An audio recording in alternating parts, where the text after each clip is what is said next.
Nara Chandrababu Naidu are going to be experiment a pilot how rural India we are going to create the startups, we are going to create jobs and wealth creation also happens. Then rural economy also can be uplift, and there are a lot of enthusiasm coming from investors and mentors to help the rural startups in a very big way. This pilot, if it is successful, not only in India, everywhere, wherever country they want to uplift the rural economy, this model can be taken up. And I welcome all the people who wants to join this unique bus yatra. Join us and strengthen our hands. See that we help the rural India by creating the opportunities. We have taken up this unique bus yatra called Ankur Yatra, starting with Andhra Pradesh. In December, we are going to do the same thing in the state of Telangana. And wherever there is a need, I think Ankur Yatra is going to help the rural India, creating the jobs in the rural India, and creating the economy in the rural India, and creating the unicorns and decacorn from rural India. That is our objective, and we want help and support, encouragement from all of you. Please come and join our Ankur Yatra in Andhra Pradesh on October 2nd. Thank you.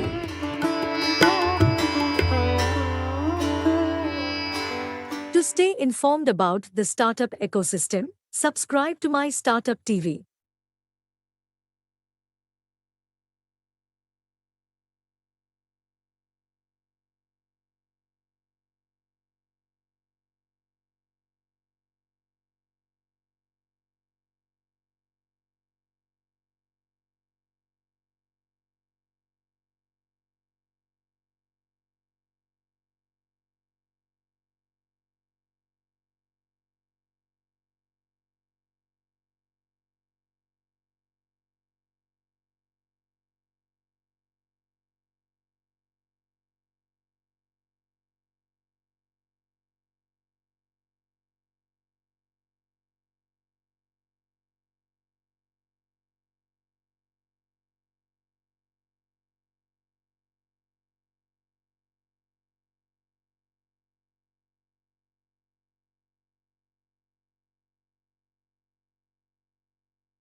Very much for your precious time.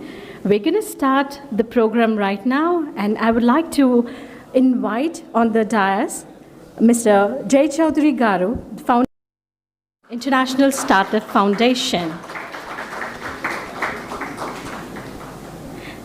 We have Shiva Mahesh, co-founder and director of International Startup Foundation.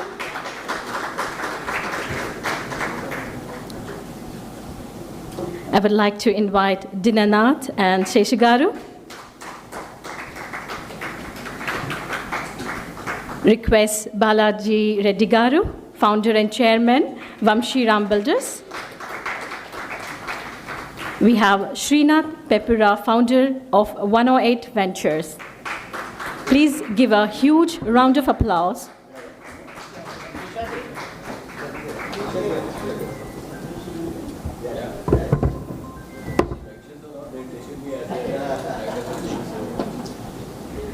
Thank you very much, everyone, and I would like to hand over to the media, press and media. Thank you very much.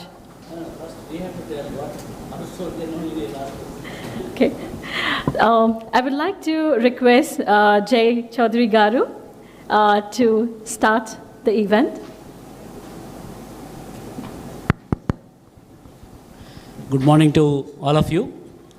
I want to thank all of you for sparing your valuable time during the rainy season to come all the way to this institution to attend our press conference. Thank you so much. So this reason why we wanted to have a press meet today, we have two important programs happening this year. One is the International Startup Festival, which is happening in the month of September, 26th to 28th. It's happening in the same campus where we are having a press conference. In fact, we started this idea of having the startup festivals about 2 years back. The reason why we wanted to have this startup festival, we want to strengthen the India's startup ecosystem. One of the main reasons for that is, whenever I used to go to US or Europe, keep talking to a lot of CEOs, CXOs, CTOs, and because this fear of the generative AI, chat GPT, they're going to take away jobs, I started asking, is it a paper kind of thing? Is it really going to happen? Most of them, almost 90% of those people, they said, yes, the tsunami is going to come. Then I was in Singapore last year attending a Thai Global Summit in Singapore. There, all the who's and who's in the world, like Vinod Khosla and all the top venture capitalists and CEOs, CXOs, they were all there. There, they released a report of World Economic Forum report on future of work. In that clearly they mentioned, the World Economic Forum report, that nearly 80 million jobs are going to be taken away by the automation, all the tools, whatever your this thing. At the same time, they mentioned about 60 million new jobs are going to be created using the generative AI and AI related. So AI is going to spread all the sectors.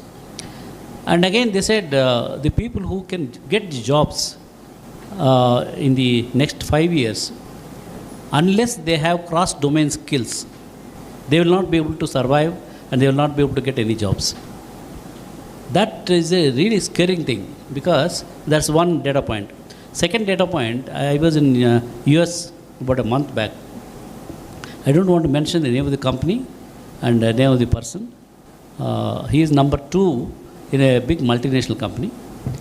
And in his keynote, he mentioned that this year, it seems all the Ivy League institutions in America, either undergrad or postgrad, they were all US citizens.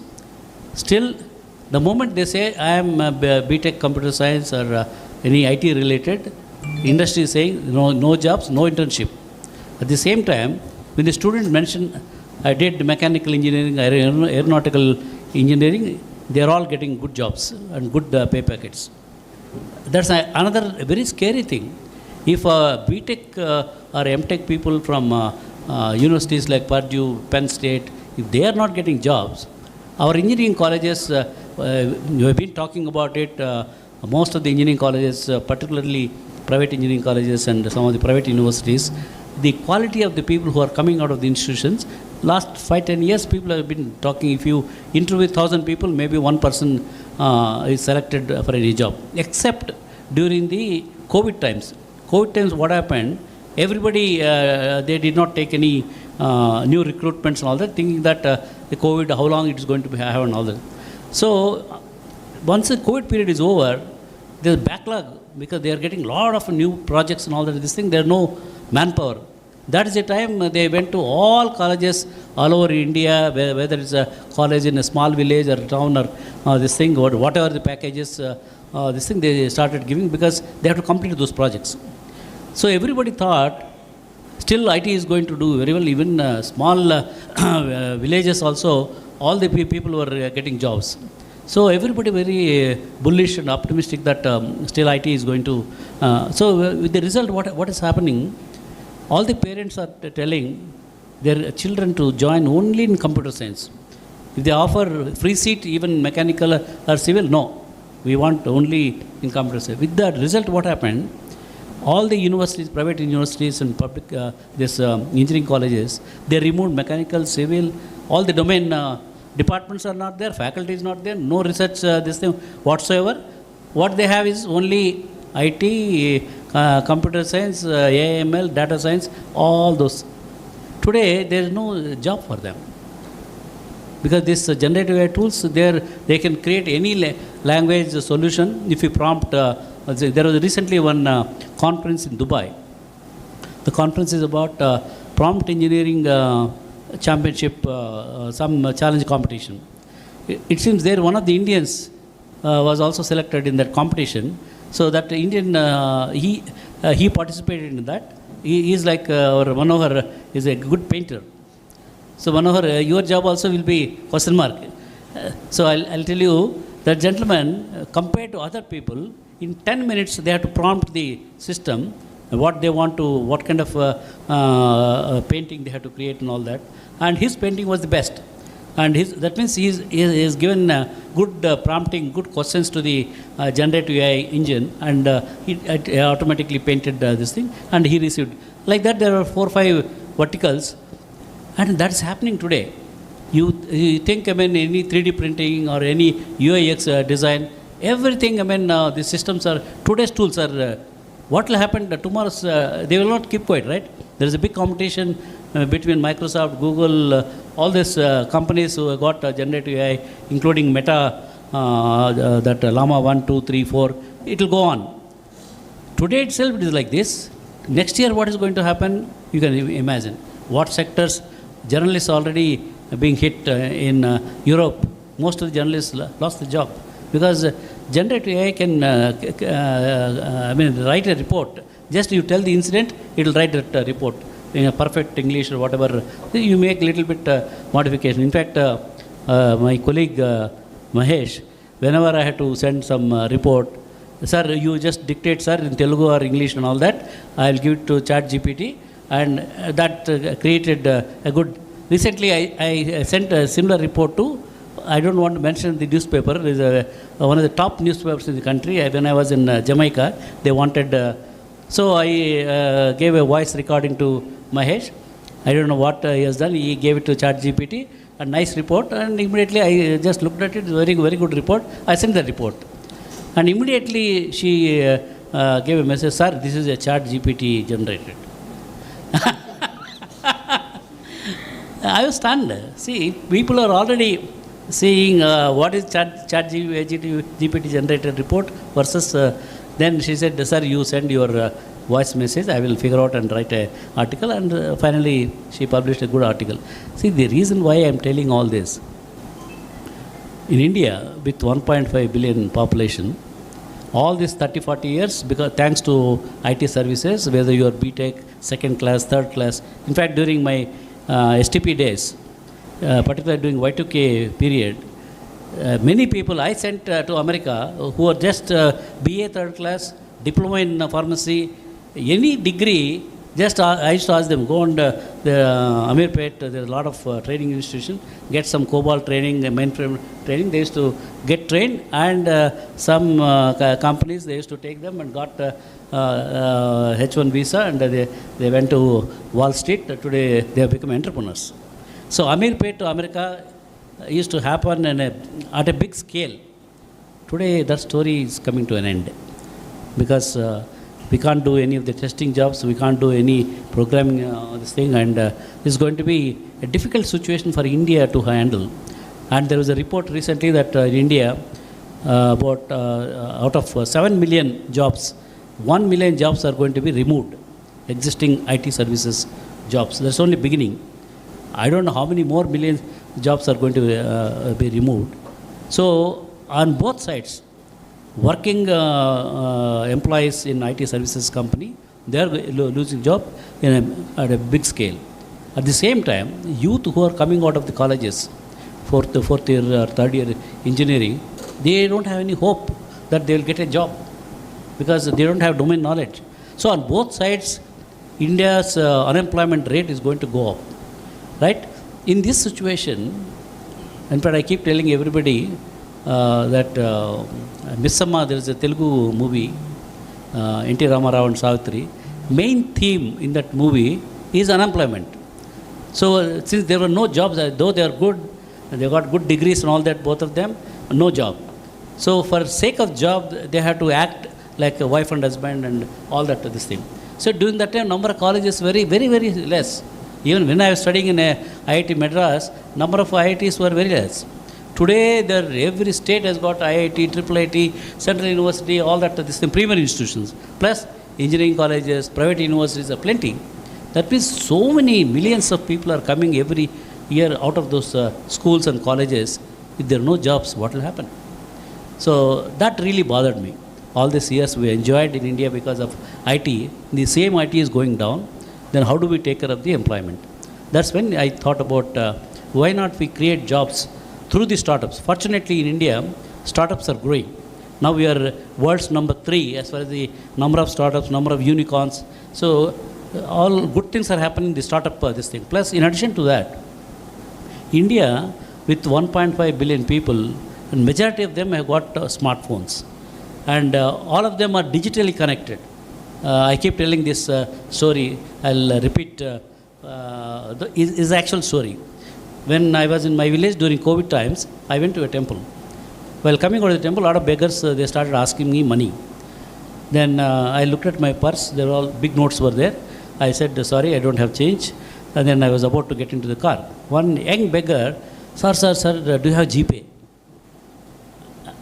I was really stunned. A beggar having a smartphone and having a GPay account, it stunned me. I don't have GPay account, but he has got a GPay account. That is India today. Wherever you go, you go to remotest village, the way they use, I was there in Tokyo, they were asking cash payments in one of the hotels. Whereas India, recently I think I was listening to Palki Sharma's, she gave a fantastic presentation in London about India and this thing. There she showed this thing, the shopkeepers on the road, even in the evening, they have a light, solar powered, and they have all the QR code in each this thing, and everybody takes whatever they want, just through the QR code, make the payment. See, all the farmers and the people, street vendors, they are using all the technologies. So that is a great opportunity for startups. Earlier, all the startups used to go to Silicon Valley. Why? There is no market in India.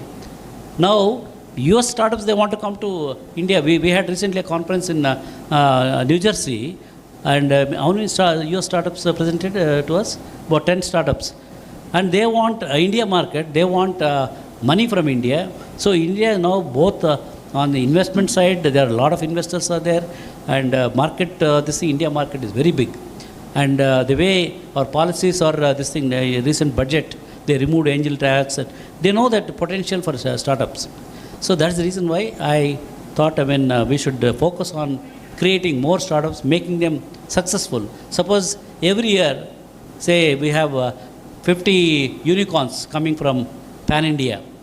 They will create whatever jobs required and all that. Only thing is, are we going to create jobs who are eligible to work in those startups? Because all the startups, they work in cutting edge technology. That's where now we are figuring out that we are going to create ISF Gurukul.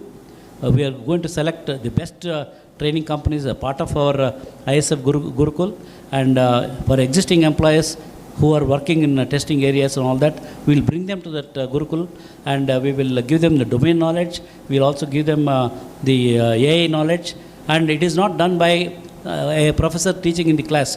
We will give the problems to them. They have to learn everything by going through the YouTubes and all that this thing, and by solving that problem, they should learn the new technologies, prompting engineering, domain knowledge. Everything will happen. Automatically, they will get a job. So that's for the existing people who are working in the industry. For the freshers who are about to come out of the college, we will start from third year engineering. We will take them, and through the same kind of mechanism, we will sharpen their skills so that there will be queue of people who wants to employ them. Fortunately, even the startup world, everybody wants to come and establish their development center in India, because India cost of operations are still lower and available to the people. So there is a 80-20 principle. 20% of the manpower will be in countries like US and Europe and all. The 80% they want to come to India. So that way, if we can create the right kind of manpower through this ISF Gurukul, we will be able to service the new startups, and their startups also will succeed. They not only create new jobs, plus they are creating the wealth for the nation. And with that help, for example, one of the startups in India, say they go up to NVIDIA or whatever, Microsoft or Google and all that. NVIDIA market cap today, they crossed already $3.5 trillion. Right? So once you create one such company in India, they will take care of the complete India budget. India budget is very, very, very small, and with that money, they can take care of all other welfare measures and all that this thing. Plus, they will create the jobs. So this is the new thing that what we are doing at ISF. Unlike many organizations, what we do is we don't just talk in this kind of press forums and all that, conferences and all that. For example, I'll tell you one example, then I'll leave it to my other colleagues. In the first conference, it happened in Bangalore. There were about 10,000 startups competed. Yeah. First conference, 2,000 startups competed for the prize money. Out of that, we selected about 150 companies we selected for the demo day. And out of 150, we selected 15 companies. So after the conference is over, most of the CEOs, CXOs, we ran that conference using only WhatsApp, no email, no even we were not having domain name and all that this thing. In one month, we ran that conference. So everybody was leaving. Then I told them, don't leave. Actual story begins. Conference is only trailer, Bahubali's trailer. The actual picture Baki. What do you say? Picture of Baki. This is I am taking Sheshadri's, always he says this trailer, picture Abhi Baki. I gave the same dialogue to them. Stay on the this thing. They asked me why we had to stay. The conference is over. Everything. No. There is a picture actually begins now. So I requested them every Saturday, 8:30 to 9:30, we will present one of the selected companies out of 15. Each one will give a 1 hour. Normally in competition, what happens? Only 10 minutes only is given to them. In 10 minutes, many people are not able to explain. So once we gave 1 hour, they were able to explain what is the problem and what is whether they want money, they want market access, they were mentoring. So all the companies who are selected now, they are doing very well. I'll tell one example, and afterwards I'll ask my colleagues to talk. This startup company based out of Hyderabad, promoted by 2 Air Force pilots. They thought that the flight simulators are imported today at a very, very high cost, $10-15 million each flight simulator. Because they were pilots in the Indian Air Force, they thought they can create flight simulator at lowest cost. So they created that using their personal money, maybe 7-8 crores they spent, and they were one of the shortlisted companies. So after listening to their full story, me and Dina, we wanted to go and see whatever they are talking is real or there is anything missing. When we went there, though he was in a small shed in Balanagar area, actually we stayed in that this thing. We saw how that simulator is working. They had good software, electronics, and all the mechanical and all that this thing. I mean, everything's working. So whatever was missing for them, though they have a product, they don't know how to take this product to their customers. Unfortunately, all these prospective customers are defense, aerospace, or all that this thing. So they are the ones who import those simulators to train their pilots, either fighter pilots or commercial pilots and all that. They were not able to reach. Then I said, look, I mean, I'll talk to my contacts, this thing. I spoke to Director General of DRDO, and he was coming for a conference in Hyderabad, in Taj Krishna opposite, Taj Deccan. Then he said, Chaudhary, I am coming with a lot of senior people from like ISRO chairman, and all those people are coming. You bring them, I'll ask them to stay in one room. I will bring one after the other, and they can listen to the story, and then afterwards see how we can support. So that happened, and this entrepreneur was there in one room, one restaurant, one corner is taken some this thing. I started pulling all those people from the conference, and all of them they listened to the pitch. They got fully convinced, and they sent within a week's time, right? The ADA director from Bangalore, along with his team, came and visited their facility, and today he is getting a lot of investments, and he is very bullish about his company to become a unicorn. This is just one example I am giving. So we don't end up with the conferences. We handhold, see that how he is going to be successful. If he is not successful, he cannot create jobs, he cannot create wealth for the nation. So that's how we have been doing, and our conferences not only in India. When I wanted to take all our selected startups to other countries, those countries asked me, "Sir, we also need your help." I asked him, "Why you need my help?" "Sir, India is a very big market. All our startups, this particular happened with Australian startup incubator. Sir, our Australian population is very less. Our startups are not able to get enough traction on the customer and revenue, whereas India consumerism is very high, and we will have a lot of prospects if only you connect them to India." Then I said, "Okay, it's a good win-win thing." Then we changed our foundation. Initially it was India Startup Foundation. We made it to International Startup Foundation. And also our Honorable Prime Minister always says, "Vasudhaiva Kutumbakam." The whole world is one family. So why not I start helping the startups from Australia, Singapore, or America, and also take our startups to those countries. It's a kind of a barter system. So that is working very well. We had several conferences in London, conferences in US, conferences in Jamaica, and many more conferences in Europe are going to happen next year. So whatever we believe, we are actually making it practical and showing to the people how we are helping startups. We created ISF Angels. Last conference, first day of the conference, we closed 150 term sheets. They're all early stage startups. Otherwise, they wouldn't have got any money. Today, they are all doing well. So that is our strength. We don't give the lip sympathy. We will make sure that those startups are going to get all the support and all that. So third conference, our flagship conference is happening in Hyderabad on September 26th to 28th. More than 500 CXOs, including Cognizant Global CEO, and all the such people are participating in this conference. Many VCs, international VCs, Indian VCs, and angel, they are all participating. Apart from that, our Honorable Chief Minister Revanth Reddy Garu also going to be chief guest for the inaugural function, and our Honorable IT Minister is also confirmed. And Honorable Civil Aviation Minister Ramohan Naidu is also coming for the plenary.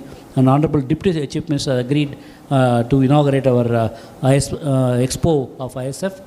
Plus, he is going to be there for the awards ceremony as the chief guest. So like that, because everybody feels that we are doing something good for the nation. That's the reason why we are getting support without or much effort. They want to participate.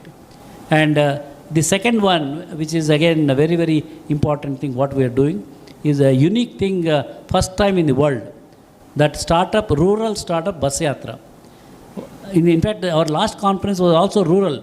All panel discussions and round tables were all around rural. Because I believe how startups will be successful unless they solve a real problem.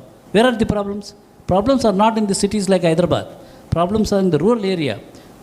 More than 60% of the Indian population still live in the rural area.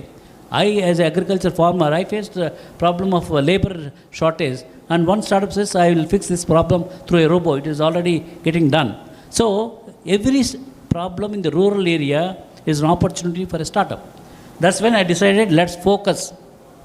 Let's not focus on urban areas. They already have T-hubs, and so we have some, all those, a lot of investors are also there, mentors are there. But in rural area, there are no mentors, there are no investors, and we have to make sure that they create opportunities for themselves, opportunities for the nation. That's when we thought, we'll concentrate on the rural India. That's when we thought of taking all the investors CXOs, global CXOs, about 1,000 of them already confirmed to come and participate in our the first ever this kind of experiment called Ankur Yatra. Ankur stands for the startup companies. Ankur Yatra. Why we named just Ankur Yatra? We don't want to get restricted to one state. Though we are doing it first time in Andhra Pradesh on October 2nd. Honorable Chief Minister of AP is flagging off. We are expecting about 20-25 buses will be there, full of entrepreneurs, and selected startups will also be there, so that they will have some networking happens while traveling in the bus. So that's going to happen. So Telangana government also requested us to have a similar kind of rural startup bus yatra. So we decided to have it in the month of December. All the entrepreneurs from state of Telangana, from US, Europe, they're all coming to participate in that. And we are getting requests from other states also. Since our bandwidth is limited, we want to do this first two. Afterwards, we'll see whether we can take this model to Madhya Pradesh, Uttar Pradesh, Chhattisgarh, Kerala. All these chief ministers are also requesting us whether we can do the same Ankur Yatra in the respective states, making sure that those rural people, they get the opportunity to start an enterprise, start a startup, get the funding so that they are successful in creating new jobs in the rural areas. So I request all of you to participate in our ISF conference, as well as I request in each bus, I request at least one media person, so that you see whether J. Chaudhary is telling only stories or is actually happening, because you have to witness that. With this, I request my colleagues to talk, and afterwards I request Balaji Reddy Garu also to speak. Thank you, Jay. Good afternoon, everybody. Jay is a very tough act to follow, so and I think it's my my bad luck that I have to speak after him. So he actually gave you a very, very good overarching view of what we are doing in ISF. He covered it from all the angles in terms of the developments in the technology, the socio-economic factors of this country and around the world right now, and plus how we have evolved. We are also a startup, so I'm very thankful for Jay that he left that part out. So I'll cover that. So we ourselves are a startup. We are probably the most unique startup in the world. We are a startup with 0 employees. There is not a single person who gets paid from ISF. Everybody that you see on the stage, off the stage, and when you come to our conference, there will be hundreds and hundreds of them. They're all volunteers. It's entirely volunteer-driven conference, and I do request all the media people. There are some very, very influential, people from the media here, and we request your help to take this word all around, because this is. Yeah. I request all media persons also to join our volunteer group, because whatever responsibilities that we have as a citizen of this great country, you also have the same responsibility.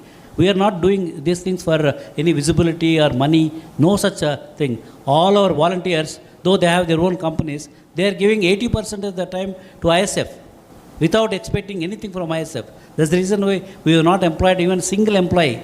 Though we had several conferences in India, outside India, people are, they are asking, Jay, how you are able to get this kind of international conferences without any single employee working? We are not having even 1 rupee in our foundation bank account, without money, without employees working for us. We are because we have the passion. We are doing something. We are thinking that we are doing something for the nation. Because of that, a lot of people. There was recently Sheshadri organized one conference in Hyderabad. All the HR heads were there. After my keynote, everybody wants to become a volunteer with us. Then I asked them, and they were asking my photograph with them.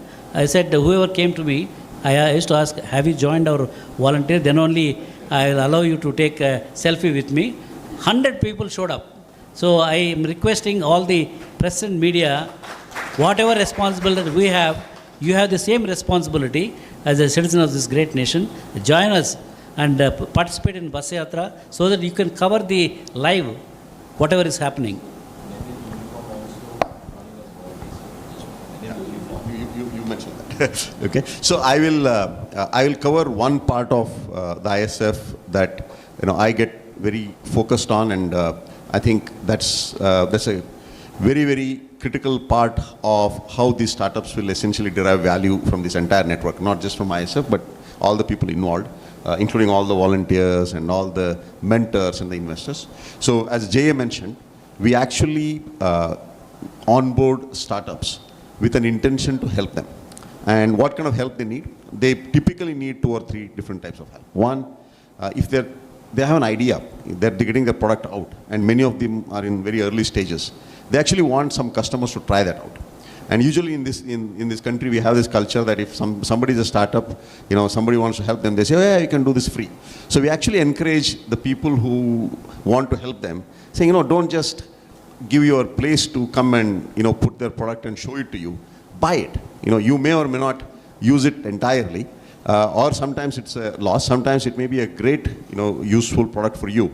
But let us get away from the culture of asking something for free from a startup. And this has actually led to a very different culture in the startup world right now. Otherwise, majority of the reason why startups were failing in India is all their early customers whom they thought were good sandboxes, were good beta customers, where they could get a prototype done.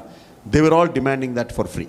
Now they're saying, in their form of help, they can pay a little bit. They don't have to pay the full price, but they pay a little bit. So one, they're becoming sandboxes, they're becoming testing grounds, they're becoming beta customers, they are the paid pilots for the startups. And that's a great help for startups. It's not always the funding. Now, that's the second part, right? So these startups need the money. Yes, absolutely. So the next part is the money, right? So to do anything, for startups to hire, for many big companies it's difficult to hire in this country. Now we can imagine the plight of the startups where, when they have to find critical talent, and they're working on cutting edge technologies, very different ideas, things that people are not used to, right? So you need a very different type of workforce talent. So they need money for that. So the second is the capital. So we actually arrange funds for these startups. Jay mentioned this, we actually have a network called ISF Angels, where many HNIs contribute into these funds. It's not charity. They're actually investing in these startups. They get an equity share in those startup companies, and they take part in their success. And when these startups have difficult time, they also become the supporting system for them to find their next bit of money or next set of customers. And then the mentors, the most importantly, when these startups, they are being a startup not because they know everything, but they know a few things. They're very passionate. They're driven by their idea and their inspiration on what they want to do. But that doesn't mean they're good in every aspect of business. So they need a lot of mentoring from people who have seen this from various angles, and they actually advise them at the right time, saying, this is the right way to do it, this is the wrong way to do it. I know somebody who can help you here. We can actually send you to a system or a place or a company where you can actually get the right kind of help you need. This mentorship. So these are the 3 things. There are a few others that we do, but these are the 3 critical factors. Now, how they happen, and that's what Jay was mentioning, that is our mantra. It happens, how we do it. We just do it by connecting. We say, if you're looking for as Jay mentioned about this defense company, right, we'll connect you to DRDO. And if you are another type of company, we'll connect you to that kind of a customer base, or that kind of an investor base, or that kind of a mentor. So that is the first part of our mission, connect. And then usually it doesn't work when you just connect. You send a phone number by WhatsApp. Very few people respond to those things. And in fact, a lot of the startups also are very junior people, as I said. They don't even know how to approach people, senior people. They're intimidated. They'll first say, hello, sir. Well, say something after that. You can't just stop saying, how many of you get these messages saying, hello, sir? So we actually train them. Look, when you go and ask sincerely for help, ask openly. This is the situation I'm in. This is the help I need. That's the part. And then even that doesn't automatically happen. We have to set a system of collaboration. That is our second part of the mantra. You connect them first, but don't just stop there. You create a mechanism. In fact, today what we are doing is part of that. We actually bring in a whole lot of people and say, now let's start talking to each other, and this is collaboration. Now the third is a celebrate. Now between collaboration and the celebration, there has to be some success. And that we make it very clear to everybody. Now we asked all of you to be volunteers, we asked all of you to be participating in this, but not just for the namesake, right? So make something happen in the middle. And that's when we actually have a reason to celebrate. So, and that has been happening for 3 years now. And my, aspiration and request for all of you is that it's exactly 2 months between now and the date of the conference. When the first day of the conference is 26th September, that is when in this particular campus, there will be 100 startups who are handpicked in 20 different sectors. they will be sitting in front of the potential investors, potential customers, the CXOs of those companies, and potential mentors. All of them will actually be pitching in to help them. So they would have seen some of their stories first, and they will collaborate obviously on that, and they'll make it a success. So in these 2 months, we need to pick the best of the startups in those selected sectors, mentor them, curate them, and bring them on the day of 26th. And at the second half, when we actually get to the other side of the pitch sessions, we're believing that we're going to have 100 reasons to celebrate. So with that, I'll hand it off to... Okay, so I'll give some statistics. So when we started our very first conference, we just had 40 days to the day of the conference. So we actually onboarded 2,000 startups, and about 1175, if I remember correctly, they actually came to the second round, and the third round was 150. Out of the 150, we selected 15. But this time we go to the second year, we became super popular. So we had about 10,000 plus, I think a little over 10,000 startups who actually approached one way or the other, registered and saying, we want to come and pitch and try and raise money. So that was 10,000. And the similar numbers, we selected the top 100, and we worked with them to make sure that all of them are funded. If not by us, by somebody else, right? So the reason is, the point is that they have to become successful. They have to get funded. And this year, we already have exceeded 50,000 identified startups. I don't think any, thank you. I don't think any event in the startup ecosystem in this world is able to achieve those kind of numbers. Out of that, we have already screened upwards of 7,000 startups, and we've given them a yes or no. So it's not an easy process. It goes behind the scene. There's a lot that happens through systems, tools, people, volunteers, and we do actually get professional companies to do all this evaluation, etc. And we are pretty sure by the time we get to 26th of September, we will have the top 100 startups that are ready to be funded. In fact, not just ready to be funded, some of their funding requirement would have already been met with our system in place. That will be the day to close their funding, not to begin their funding, right? And then we pick up the next batch of 100. So this is a year-long process. Conferences come and go. This year conference is, number one, is a reason for us, is a place and a location, a date for us to celebrate the past year's success, and we're doing that. We will be finding those 100, and we'll all be celebrating their success, and it just goes on. And we have, just the DPIT registered startups, we have more than 1.2 lakh startups in this country. And all those million people who lost the job, as Jay mentioned, guess how many people these 1.2 lakh startups employ? They actually employ 12 lakh people. So when they lose this on this side, somebody is there to gain on that side, right? So unless, and Jay is absolutely right on that point, where if at all anything can save this country from that upcoming mega transformation driven by AI, driven by the geopolitical situations, and there are so many things that are contributing to this process, startup is the way to go.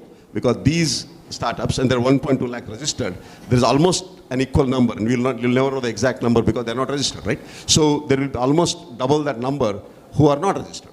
And when they see the success of these startups, they will come into the system. And when they collectively employ 10, 20, 30 lakhs of people, that is a major employment sector in this country. Nothing else can come close, right? So I think it's very, very important with that view in mind. And I will let some of my colleagues here.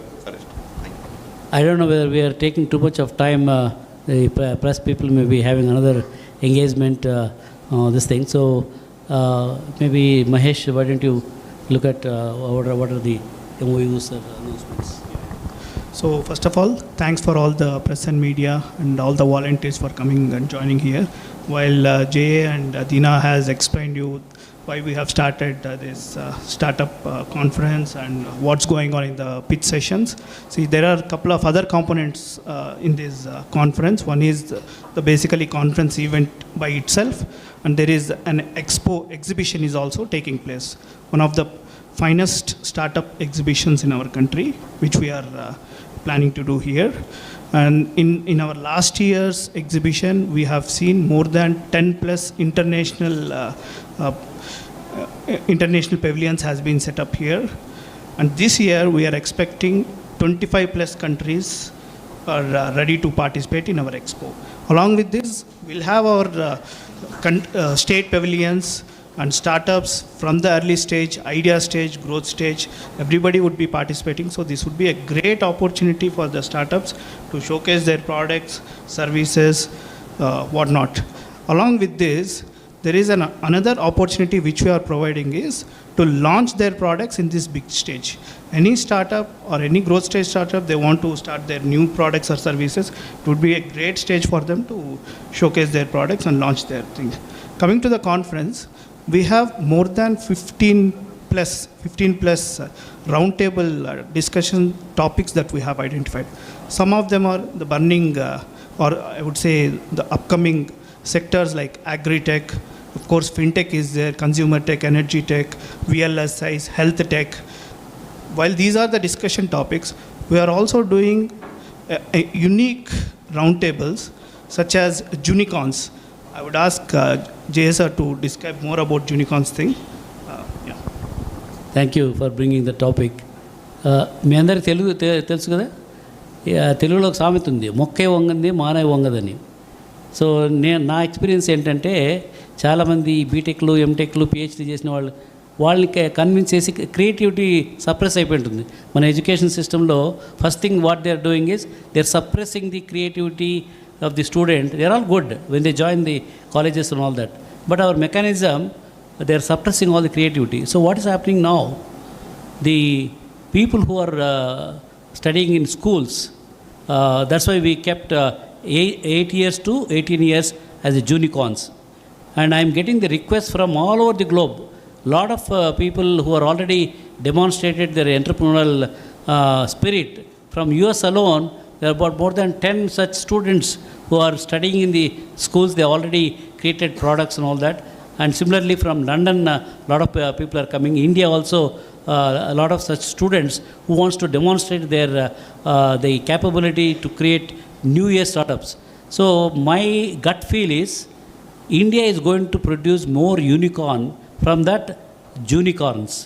So we are creating a new club called ISF Junicorn Club.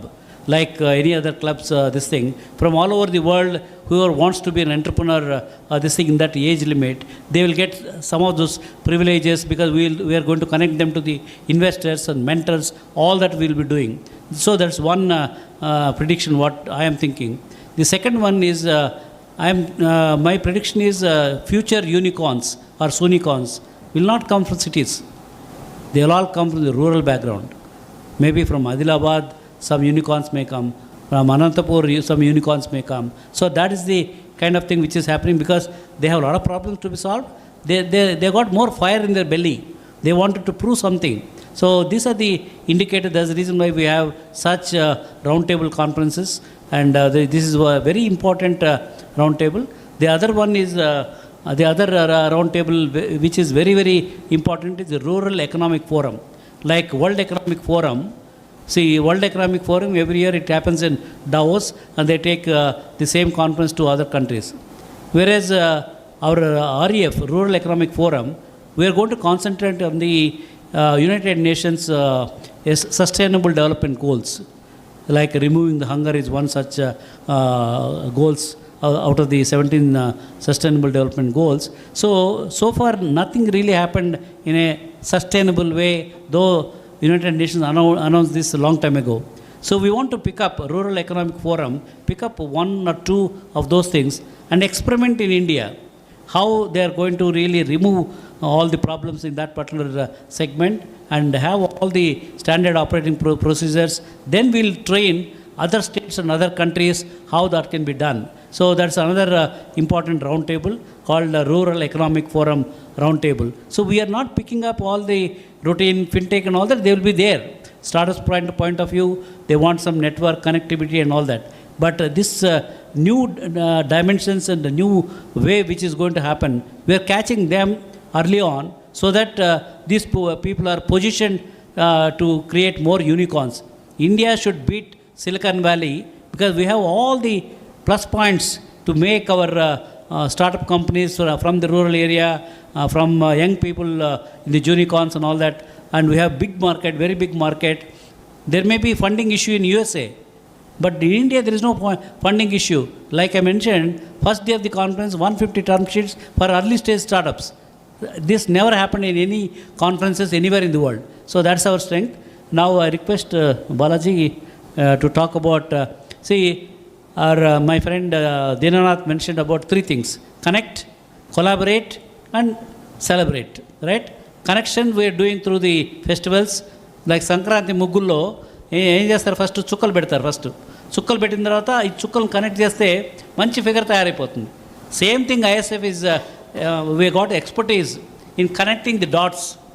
ఎవరిని ఎట్లా connect చేయాలా, so that success automatically happens. So connection is happening. Collaboration, everything we can't do it.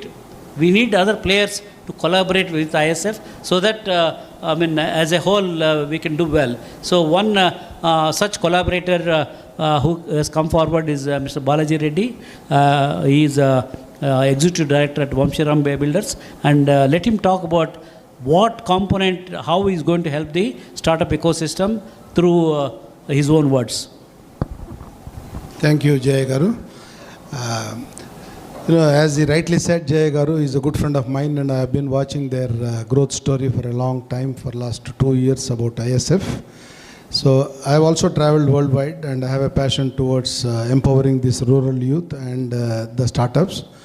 And we are now planning to launch a new entity called International Startup Network, ISN, which will be the world's largest incubator, and which will house all the startups, mentors, investors, corporate connects. All this will happen under one roof, like a super big area, which will be the largest such incubator in the world. And this will happen in the near future. And thanks to Jay Garu for offering this.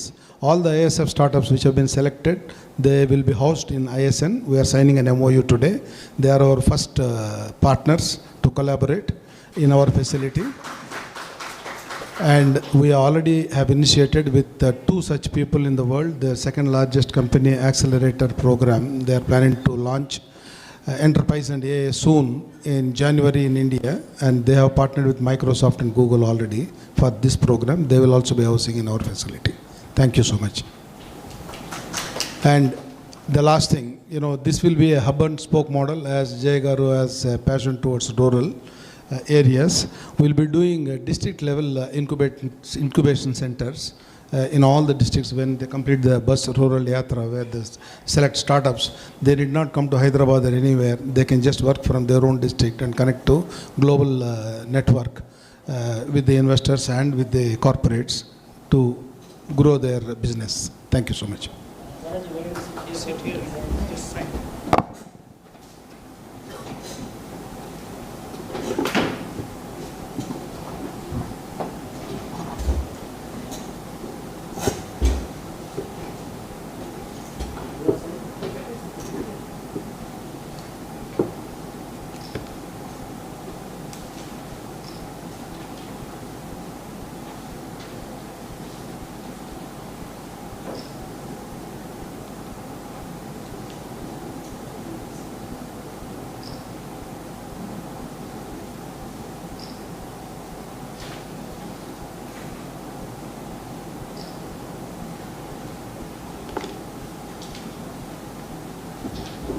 Great milestone, ISF and ISN. We are taking this concept globally. As I mentioned, he is going to create virtual and physical world's largest incubator facility. He says this will be much better than Y Combinator. Everybody knows what Y Combinator has done. I think every entrepreneur wants to get into Y Combinator so that their valuations will go up and all that. So he says this will be kind of a Y Combinator plus. That's what he's trying to do. So this is the first collaboration with ISF. One with key component ISN is going to bring to ISF. So I really want to thank Balaji Reddy Garu for coming out with a great initiative which goes very well with what we are trying to do. Thank you, Balaji Reddy. This will be the game changer, not for ISF and ISN, but for India. For India.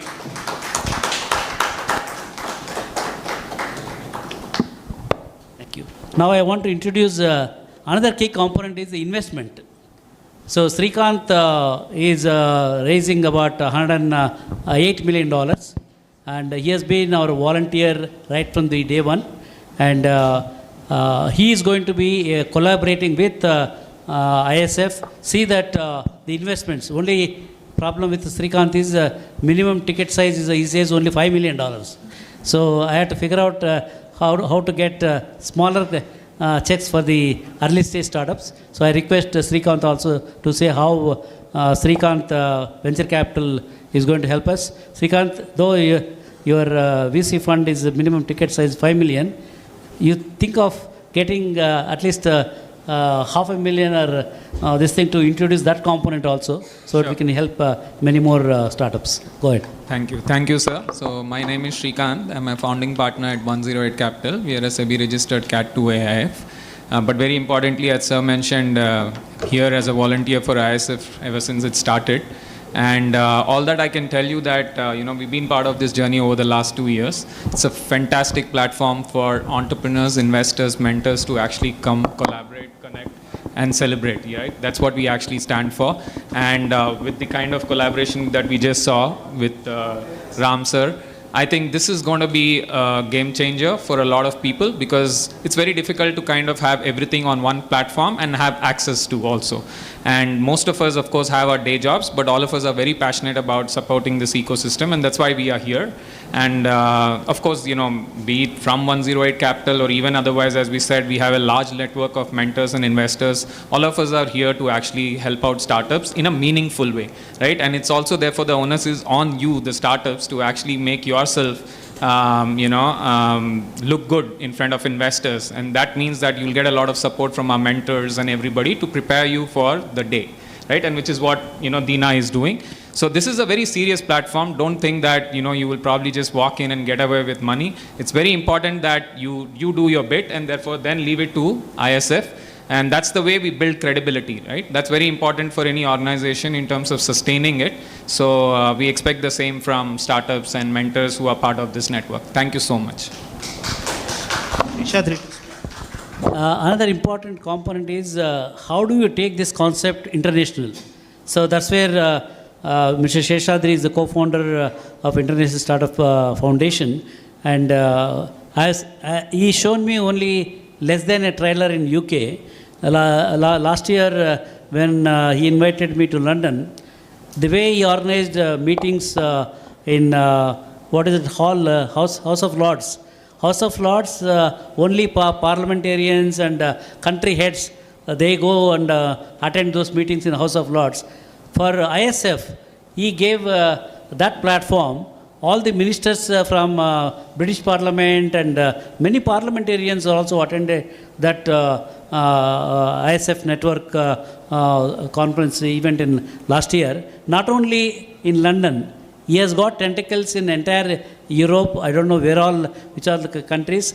Once I gave him a job, he is 24 hours on that. I don't know how he takes care of his other company requirements. Let Sheshadri tell about what is the recipe formula, how he is able to do that.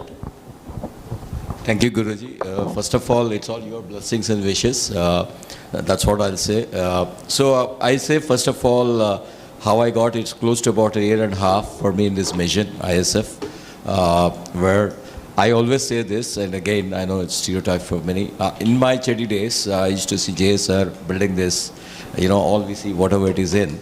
So I never found after that anybody who was doing selflessly, with due respect, something in. So all the energy, that's where.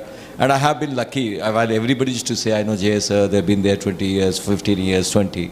I say, when I will have that kind of a thing, and it's been from the last 1.5 years. So I'm in the podium. I'm also blessed with him day in, day out, learning a lot of things. Secondly, I want to thank all our volunteers here, right? Because, sir, the volunteers are not only media, you said, even men in uniform. I said the armed forces in Bangalore, they all committed that they will also be part of volunteers in this. That's from Defense, Naval, Army, Defense, Naval, Air Force. So that's one thing. And yes, of course, while many of the details have already been there, I said, what is ISF? Everybody was asking me, what is ISF? ISF is a movement led by, obviously, Jay sir, and also many of the volunteers who come from all the way. I said we are not always saying we are not for profit, that's always there, but again, we are a non-event management company. We don't do anything in conferences in 5 stars. We do all conferences in the Chinta Chetukinda Telugu Valaki Ardhamaithe or Banyan Tree, Neem Tree, no cruises, high expensive cruises, doing pitches there and all that. This is what we see regularly. Our mentor, whenever he has said, we are always doing that. So you'll see very different, like we are talking about this Ankur Yatra, we'll see very different style of things. This is what the actual India has been there, our Bharat has been there. So we all know that, I don't know how many of us know, Bharat has shown the world there. We always say, whenever somebody else says we are a developing country, we are killed. I don't think we are already a developed country. The 0 to infinity was all from us. Whenever I go to the Cambridge, Oxford, when I go to the, I see the manuscripts of our Ramanujam or someone else, हमारा बिल्ली हमारे को मिल रहा है अभी. So I don't think that, it's all the mindset. So last but not least, what AI for me? Action in India. With this, thank you. Again, please all come to the meeting. Now, with this, I request our media persons, if there are any questions, any clarifications regarding ISF conference, as well as the first time in the world is Rural Startup Bus Yatra, which is happening, which is going to be flagged off on October 2nd by Honorable Chief Minister of AP. And next one is going to be in Telangana. So any questions related to these two, please go ahead. Open for Q&A. So if you could somebody take us through the 2 days of event that happened, what were the crowd pressure, what are the activities on 2 days? So, So 2 days, what are the activities you have on 2 days? See, ours is, the schedule is September 26, 27 and 28. 26th is completely dedicated to the pitch sessions. While Dina said, we are already filtering the top 100 startups, and these 100 startups will have a demo day where they are going to pitch live in front of the investors. So that's day one. And day one, we also start with the expo inauguration. And day 2 and day 3 are all these round tables, which will be. Yeah, on day 1, in the morning, the expo is being inaugurated by Deputy Chief Minister, and in the evening, we'll have a Chief Minister who will be the chief guest. Along with him, we'll have a couple of union ministers. One is IT Minister of Telangana. Yeah, and Global CEO of Cognizant, Mr. Ravi Kumar, is also going to be with us as the chief guest. And day 2, yeah, I'll go through that. So on day 2, we'll have various roundtables as we mentioned, which will be straddled across 2 days, health tech and all those stuff. And the most important thing what we are doing for the past 2 years is we are doing lifetime achievement awards who has done an excellent work in their sectors. So this time we are giving lifetime achievement awards for more than 20 people. So that is what we'll be doing on day 2 plenary session. And on day 3, we'll continue to have more roundtable discussions. And one of the important things this year we are doing is something very similar to TED Talks and an Indianized way of, we are doing an ISF Talks. So people who had done an excellence in their sectors are going to talk in a freestyle way that will be useful for all the startups. So this is all straddled across 3 days. If you can throw some light on Ankur Yatra, because it says starts on October 2nd. It should be 1 week long, or if you can share a little more detail as to what the route if you have decided to take, because I know it's going to be rural. So if you can throw some light more about the rural Yatra itself. yeah, I'll tell you how the whole idea started. When we were in Jamaica, we were having a dinner in the evening. So there, one of the participants who came from Vijayawada, during the discussion, sir, I have a bus which has got all the modern amenities like a big LCD screen and a round table. So this, you can use that bus for your conference and all that. For conference, why do I require a bus? Then immediately I thought, why not we have a rural startup bus yatra? That's where Jamaica actually owns that the concept. The idea came during our Jamaica visit. And because I strongly believe rural India has to be supported big time now. Farmers are still committing suicide. There is no hope for many people, and the remaining people, they are all getting into drugs and alcoholism, and they are getting free money. There is no incentive for them to do something and earn money on this thing. We are making them totally lazy and parasites. If you leave it like this, I think rural India will become a big liability for the nation. And once we stop that money going to them through direct benefit transfer or whatever it is, this thing, then there will be revolution from rural India. So only solution is how do we convert them from that this thing to make them a respectable entrepreneurs earning their own money. Then they don't take all this this thing. So then rural India also will come up to this thing, and there's no difference between Hyderabad. Like yesterday, Honorable IT Minister was telling, they are planning to create mini Hyderabad's. Warangal will be mini Hyderabad, Adilabad can be mini Hyderabad. So that means whatever infrastructure in a limited sense they are trying to create, automatically the entrepreneurs in that area can make use of that. So with that idea, we thought of taking this bus yatra. So what we are doing, this bus yatra is not people who are coming from USA, Europe, Singapore, they are all coming. They will anyway see what they can do in that. So what we have done, suppose if I come from Anantapur, I will be in that Anantapur bus yatra. We will all go, all the CXOs, investors from Anantapur who are all from different parts of the globe. We will go much before bus yatra starts, and Dina and his team, they are conducting the business plan competition in that area, whether agriculture startups, healthcare startups, rural finance startups, all these things, I mean, they are going to, his team is going to conduct, and we have selected host institutions at every location. The host institution has to take care of their responsibility, not only their students and their startups, this entire zone, they will be conducting all that. And they're supposed to finish all that, selecting the at least 10 good startups from that zone before we go to that city or town or village, wherever it is.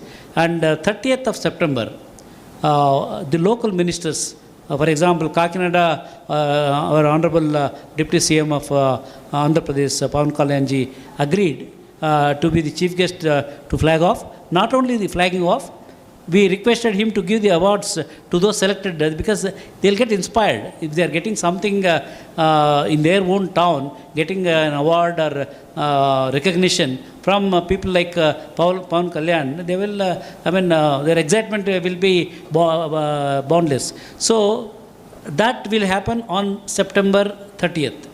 This is hub and spoke model.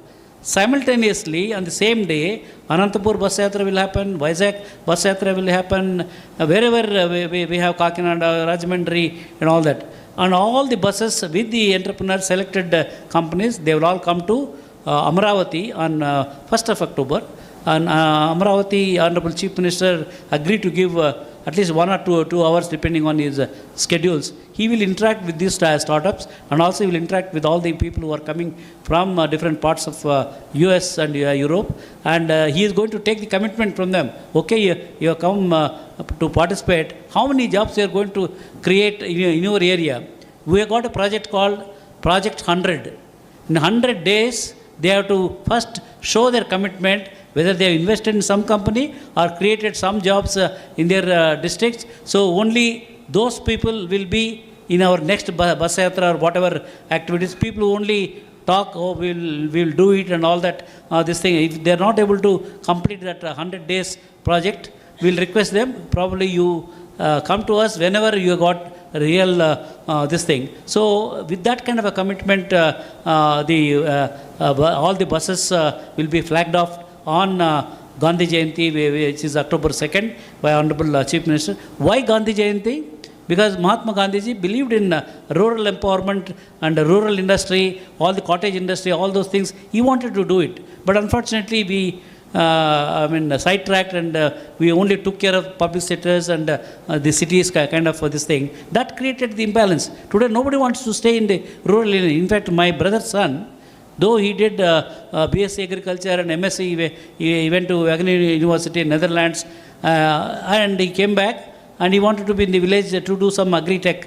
And no father was willing to give their daughter to my brother's son for marriage. So finally, I had to request Mahesh. Mahesh gave him an opportunity to work in your company, and I pushed him to Bangalore. Immediately after that, I mean, he got. I mean, so that is the situation in India. Unfortunately, nobody wants good people. Nobody wants to stay in the villages. That trend is not good. We have to reverse that this thing. So that's one of the key things why we have taken up this rural startup bus yatra, not driven by the government, driven by the industry. So all these buses on second, once they are flagged off, they will all go to Sri City. Why Sri City? Sri City has got a lot of manufacturing companies. These startups, they need business, right? If only we are giving the money, there is no business, they will not be able to. In Sri City, one day completely we are going to have, and Srini Raju is organizing meetings with all the manufacturing companies like Foxconn, and so many manufacturing companies are there, Hero, all these companies are there. So they are going to come and give a presentation where they need help from the startup companies. What are innovative products that they can build for them? So that gives an opportunity to break the main thing for the startups to get the business. So after that, we will all go to IIT Tirupati. There we will be giving all the prizes, final prizes to all those people. And that is the last leg of our journey. So that's going to be about 10 days. No, see, actual bus yatra starts on October 2nd, the main bus yatra. But before that, preparation, like people will go to Kakinada on 30th, that program has to, these things, take the selected people, all the CXOs, they all have to travel to Amaravati, and Amaravati having discussions with Chandrababu Naidu Garu. Then next day, this thing, they will follow this thing. Same thing, we are going to do it for Telangana state in the month of December. Same pattern we want to do it. Once we successfully complete these two, then we will go to other states where they are already requesting. I don't want to go to them unless we have all the procedures are standardized, and we have to produce the results. Just by taking bus yatra for a visibility sake, if there are no results are coming, I don't think that's a correct model. So we want to see how the results are coming. Then with all that, this thing, we will go to Uttar Pradesh and Chhattisgarh and all the Madhya Pradesh and all that who are requesting us to this thing, because whole India, we need to serve the rural India. That is the main concept, and this is the first time in the world. In fact, Guinness Book of World Records, the team, they want to join us in the bus yatra. They want to see really all the CXOs are coming from US. If so, I mean, they want to enter this into the Guinness Book of World Records. Mr. Balaji, you said you were setting up the world's biggest innovation center. Is there a timeline for it? At what stage are you currently setting up this? Yeah, we are already on the drawing board, and next 4 to 6 months it will be up and running maximum. And we have already initiated discussion with global players to house their accelerator programs and startups here. And this is the first MOU we signed to collaborate with ISF. Any more questions from others?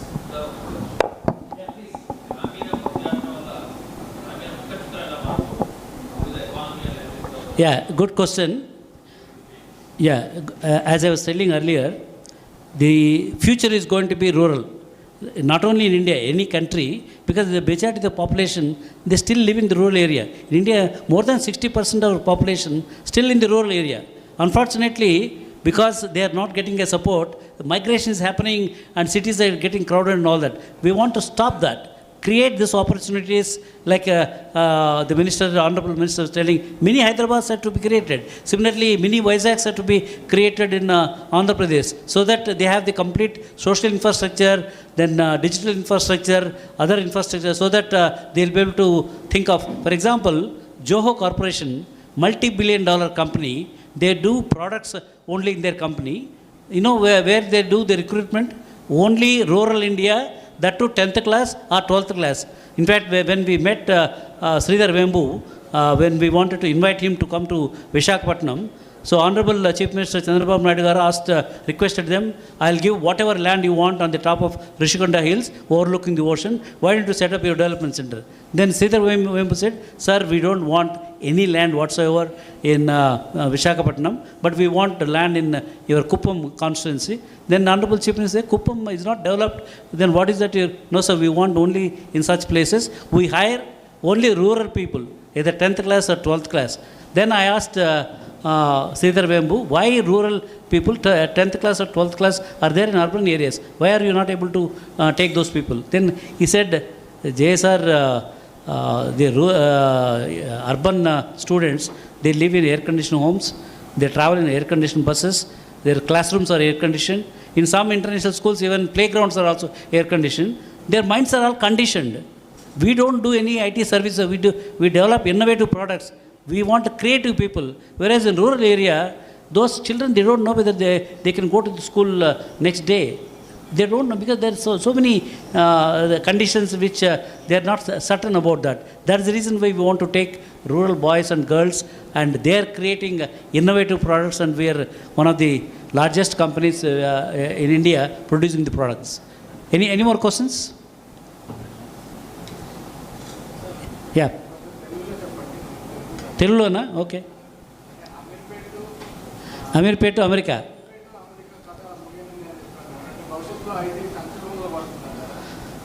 అందుకే కదా IT focus లేకోకుండా startup focus తీసుకొస్తున్నాము. ఇది ఒకందుకు మంచిదే. ఇప్పుడు ఒకానొకప్పుడు India all products including zero they were all invented in India. అంటే మన భారతదేశంలో అవన్నీ ఉన్నాయి. కానీ మనకి ఈస్ట్ ఇండియా కంపెనీ వాళ్ళు వచ్చేసి ఇక్కడ మీరు ఏది మ్యానుఫ్యాక్చర్ చేయకూడదు, అన్నీ యూరోప్ నుంచి ఇంపోర్ట్ చేసుకోవాలా. They forced us to become slaves. That's why I keep joking. Our IT services is like a slave industry.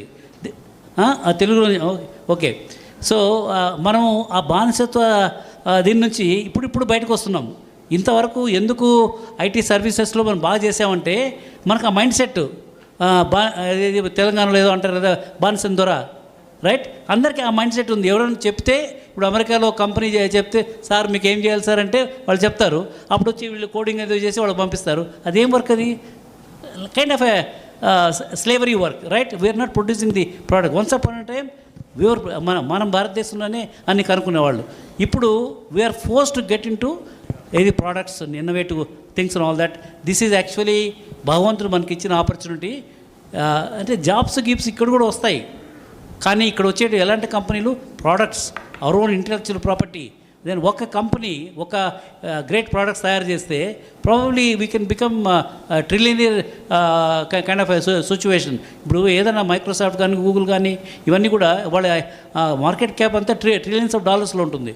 మనం why not we create that kind of a company? దానికి ఈ startups ecosystem mindset వాళ్ళకు services mindset నుంచి product మైండ్ సెట్లకి తీసుకొస్తే, and that మనకు ఏ దేశంలో కూడా లేవండి ఇన్ని ప్రాబ్లమ్స్, ఇన్ని ఆపర్చునిటీస్.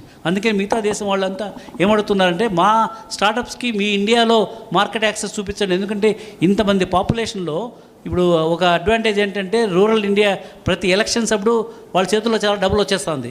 ఆ డబ్బులు వాళ్ళు కొంటున్నారు, మాల్స్ కొంటున్నారు, దాంట్లో అంతా. So consumerism as per the recent survey 10 times increased in rural India. That's a great opportunity for startup companies. ఇదివరకు రోజుల్లో మన వాళ్ళంతా పొలవమని అమెరికా పోయేవాళ్ళు, ఎందుకంటే ఇక్కడేం మార్కెట్ లేదు, ఇన్వెస్ట్ చేసేవాళ్ళు కూడా లేరు.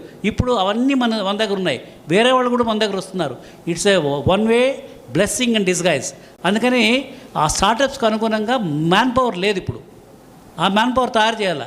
మనకున్న మ్యాన్ పవరు ఐటీ, బీపీఓకి, కేపీఓకి పనికి వస్తుంది, కానీ ఈ new age industry, new age స్టార్టప్స్కి పనికిరాదు. అందుకనే ఐఎస్ఎఫ్ గురుకులు ఎందుకు పెడుతున్నామంటే ఎగ్జిస్టింగ్ స్టూడెంట్స్కి వాళ్ళు నష్టపోకూడదు. ఎందుకంటే వాళ్ళకి తెలుసో తెలియకో బీటెక్ కంప్యూటర్ చేస్తున్నారు, వాళ్ళు అదే విధంగా ఉంటే ఉద్యోగం దొరకదు. మరి ఆయన తప్పు, అబ్బాయి అమ్మాయి తప్పు కాదు, మన తప్పు. So we have to create some training modules so that they are transformed to suitable for startup companies. అది స్టార్టప్ గురుకుల ద్వారా చేస్తున్నాము. సో దీనివల్ల నేను అనుకోవడము, ఇందాక దీనా కూడా చెప్పాడు, దాదాపు ఎన్ని లక్షల జాబ్స్ ఉన్నాయంటే already we have how many millions of jobs through startups? Already 1.2 million jobs startups ద్వారా. అది ఇంకా 5.6 million లేకుంటే 10 million చేసేందుకు అవకాశం ఉంది. Is not just one company. Already they are more than 120 startup, 1,20,000 startups registered in India. That number is growing. ఇప్పుడు మన హైదరాబాద్లో ఉండి లాస్ట్ 5 yearsలో 2 యూనికార్న్స్ వచ్చాయి హైదరాబాద్ నుంచి. In 5 years, how can they produce 8,000 crore company, 2 unicorns, Genoti and Darwin Box? అలాంటి unicorns వచ్చాయనుకోండి, Hyderabad economy is taking care. So అది opportunity మనకి. ఒక రకంగా భగవంతుడు forcing us to get out of KPO BPO ఆ జాబ్స్ నుంచి రెస్పెక్టబుల్గా చెప్పడానికి ఇండియాలో మేము ప్రోడక్ట్ చేసాము. All over the world they are using this product. Why we have to use other products in India? So ఆ ఆపర్చునిటీ మనకు వస్తుంది. దాని ద్వారా ఎకానమీ బాగుపడుతుంది. తర్వాత జాబ్స్ కూడా విపరీతంగా జాబ్స్ వస్తాయి. మేము రూరల్ స్టార్టప్స్ ఎందుకు అంటున్నాము? వాళ్ళకి అక్కడ ఉద్యోగాలు క్రియేట్ చేయాలి. ఇప్పుడు అగ్రికల్చర్లో వాళ్ళు ఏమి సంపాదించుకోవటం లేదు. అందుకని అందరూ ఫ్రస్ట్రేట్ అయ్యి టౌన్స్కు సిటీస్కి వెళ్ళిపోతున్నారు. మేము అట్లా కాదు, మీకే అక్కడ ఆపర్చునిటీస్ క్రియేట్ చేస్తాము, అక్కడ జాబ్స్ క్రియేట్ చేస్తాం, అక్కడ ఎంటర్ప్రెనర్స్ క్రియేట్ చేస్తాం, అక్కడ యూనికార్న్స్ క్రియేట్ చేస్తాం. That is our objective. That's going to happen. Thank you. అంటే మీరు మీడియానండి, మీరు మీడియా నుంచి వచ్చారా? ఇప్పుడు అంతా అమెరికా నుంచి అమీర్పేటకు వస్తున్నారు. రివర్స్ ఏంటండి, అమీర్పేటలో స్టార్టర్స్ పెట్టాలి. Maybe Balaji sir can think of Ameerpet. I think maybe we can reverse the cycle. So basically అందరూ ఇప్పుడు యాజ్ యూ సెడ్ ఎవ్రీబడి మొత్తం అమెరికానే కాదు, మనం మాట్లాడితే అమెరికా అంటాం. అమెరికానే కాకుండా చాలా దేశాలు ఉన్నాయి. అందరూ ఇప్పుడు ఇండియా వైపే చూస్తున్నారు. సో మనకి మీరు కూడా ఇందాక సార్ చెప్పినట్టు మీరు వాలంటీరింగ్ చేసి రావాలి. న్యూస్ వేయడమే కాదు, మీరు కూడా వచ్చి వాటిలో ఉంటే అందరికీ మీరు హెల్ప్ చేస్తుంటున్నారు. మీరు ఏవేవో న్యూస్లు వేసే కంటే ఈ న్యూస్ల వల్ల మనకు కూడా ఉపయోగం పడుతుంది. టీఆర్పీ రేటింగ్స్ కూడా పెరుగుతాయి. ఎందుకంటే చాలామందికి జాబులు ఇచ్చాం, ఇది ఇచ్చాం అనేది మనకు వస్తుంది. అందరూ కలిసి మనకి చేయాలి. ఒకరితో అవ్వదు, ఇది స్ప్రెడ్ చేయాలి, మన బాధ్యత అది. First of all before that sir, I think we should thank Prashanth garu for the ESCA. మనం ఇక్కడ చేస్తున్నాం వంకాపున ఈ engineering staff college of India ఈరోజు ఎందుకు పెట్టామంటే వారు ఎంతో ఇక్కడ కన్వెన్షన్ సెంటర్ కొత్తగా వస్తుంది. నేను ఇందాక మీకు చెప్పినట్టు మన 5 స్టార్ హోటల్స్లో వీటిలో పెట్టాం. మనంతా ఈ కాలేజ్ 100 years చేస్తుంది ఇంజనీరింగ్ ఇది అండి. సో ప్రశాంత్ గారు వారు ఇక్కడ ఇది. So it Thank you ISF. Actually this is all great goes to our director sir, Dr. Rameshwar sir. We welcome ISF. We see this is going to be a grand success. Thank you.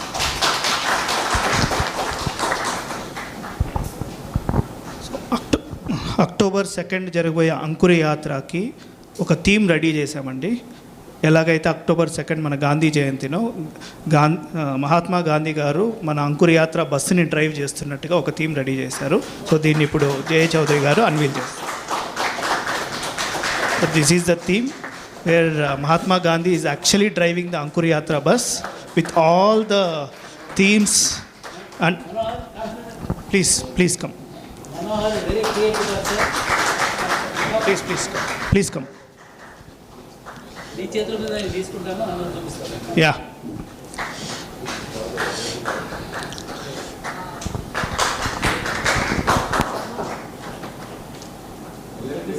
Shows what we are doing. You explain what it is. Good morning అండి. సారథి గారు actually అంకుర యాత్ర ఈ post చూశాను. దాని aim ఏంటి అంటే rural empowerment ఎలా చేయాలి అనే పోస్ట్ చూసినప్పుడు నాకు ఒక ఇన్స్పిరేషన్ అనిపించింది. దానికి ఒక మెమోటో లాగా చేస్తే ఎలా ఉంటుంది, ఒక మాన్యుమెంటల్ స్కల్ప్చర్ కూడా చేస్తే ఎలా ఉంటుంది, దాని గుర్తుగా ఈవెంట్ గుర్తుగా ఫస్ట్ ఆఫ్ ఇట్స్ కైండ్ కాబట్టి అనే ఆలోచనతో ఇది చేశాను. దీన్ని మేము మ్యూరల్స్ లాగా స్కల్ప్చర్స్ లాగా కూడా రిలీజ్ చేస్తాం దాని గుర్తుగా. థ్యాంక్స్ అండి.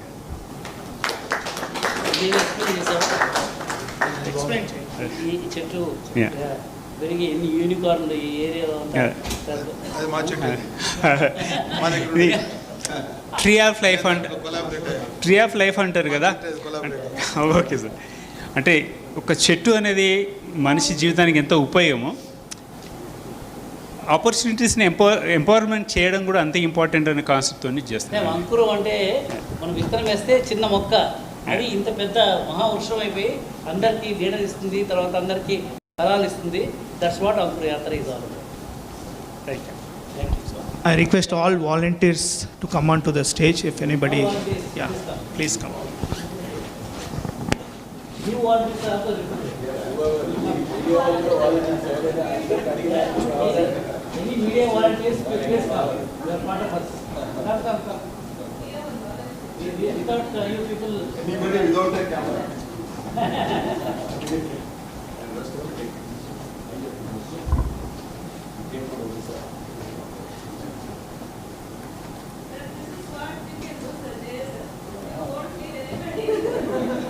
Still some people are sitting there. Please come. You are all recruited. Please come. నేను ఇందాక చెప్పాను కదా మా ఆర్గనైజేషన్లో ఒక్క ఎంప్లాయీ కూడా లేదు. It's all run by volunteers and they have your own companies. There all in big multinational కంపెనీలో సీనియర్ ఎగ్జిక్యూటివ్స్. వాళ్ళు they are giving all the time. I'm only wifi చూస్తున్నాను కానీ పని అంతా వాళ్ళు చేస్తున్నారు. I want to give thanks to all my volunteers who are really responsible for all these things. Thank you. Thank you.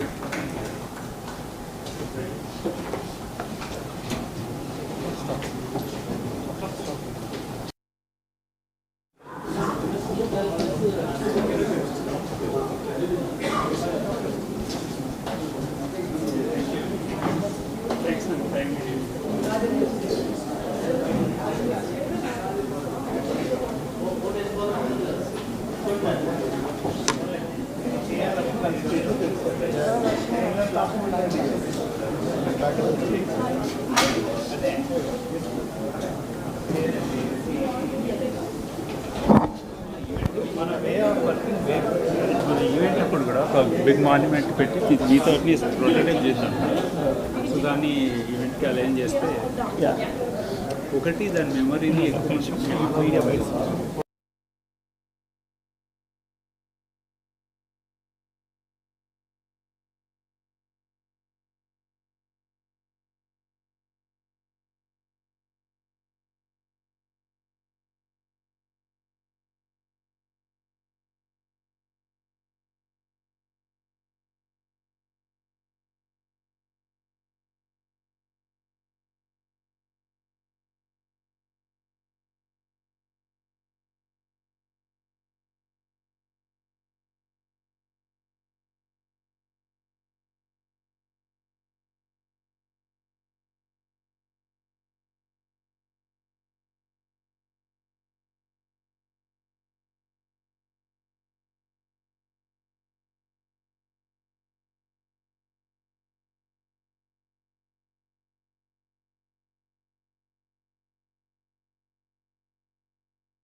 I think I am the most happiest person today because the vision with which it has been started, I think it is very satisfying and it looks, I believe that the small steps what we have taken at that point of time with the support of government, more particularly NABARD, Chintala Garu, and as well as the hub team.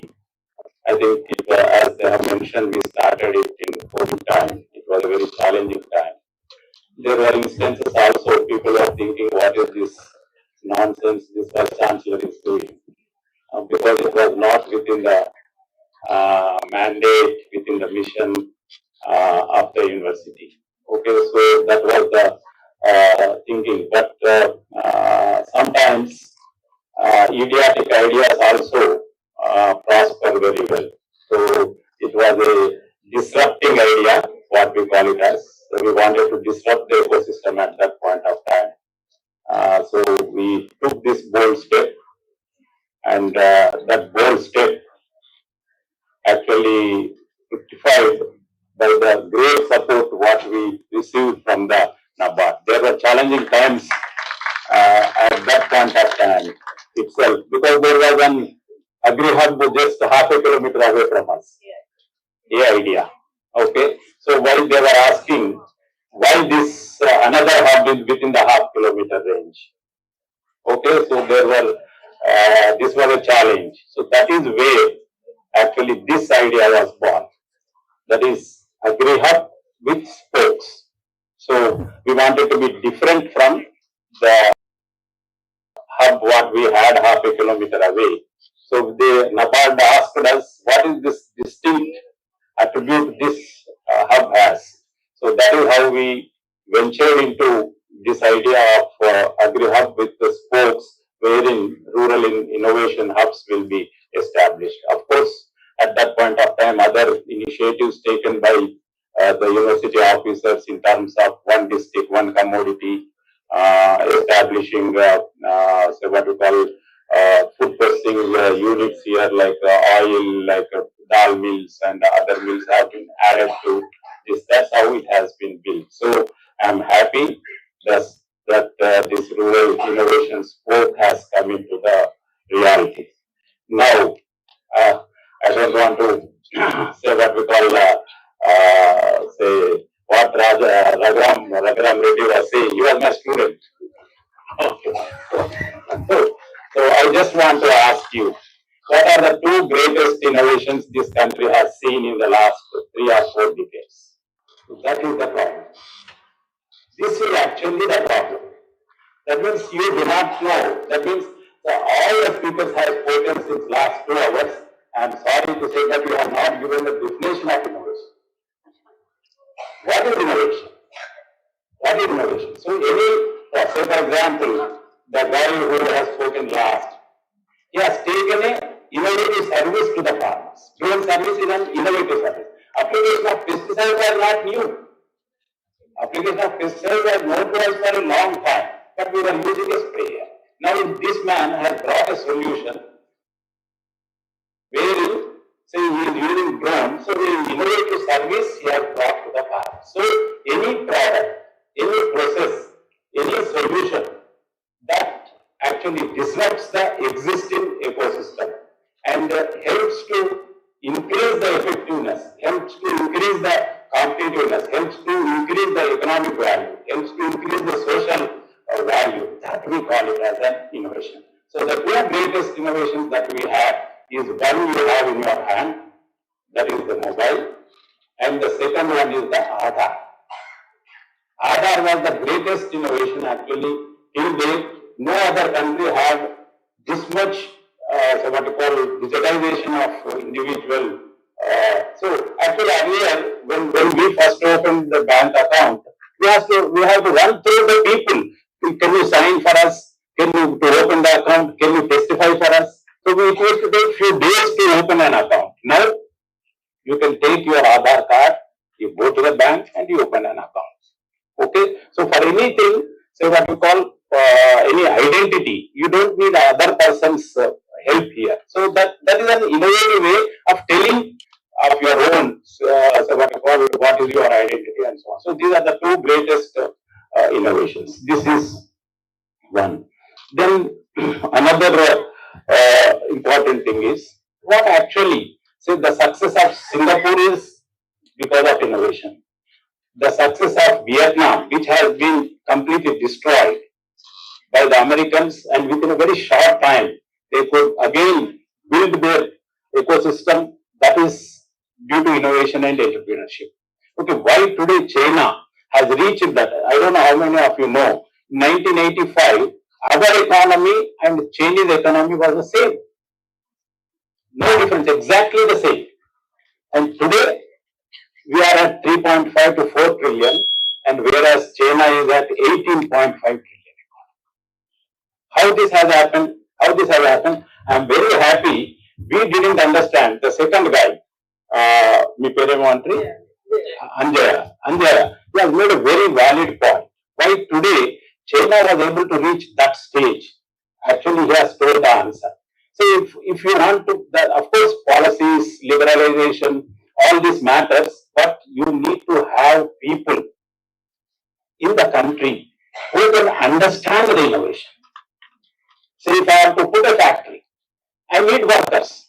So if I need workers, I need to train him to manufacture this way, that way, my design is this. And there should be a person to understand it.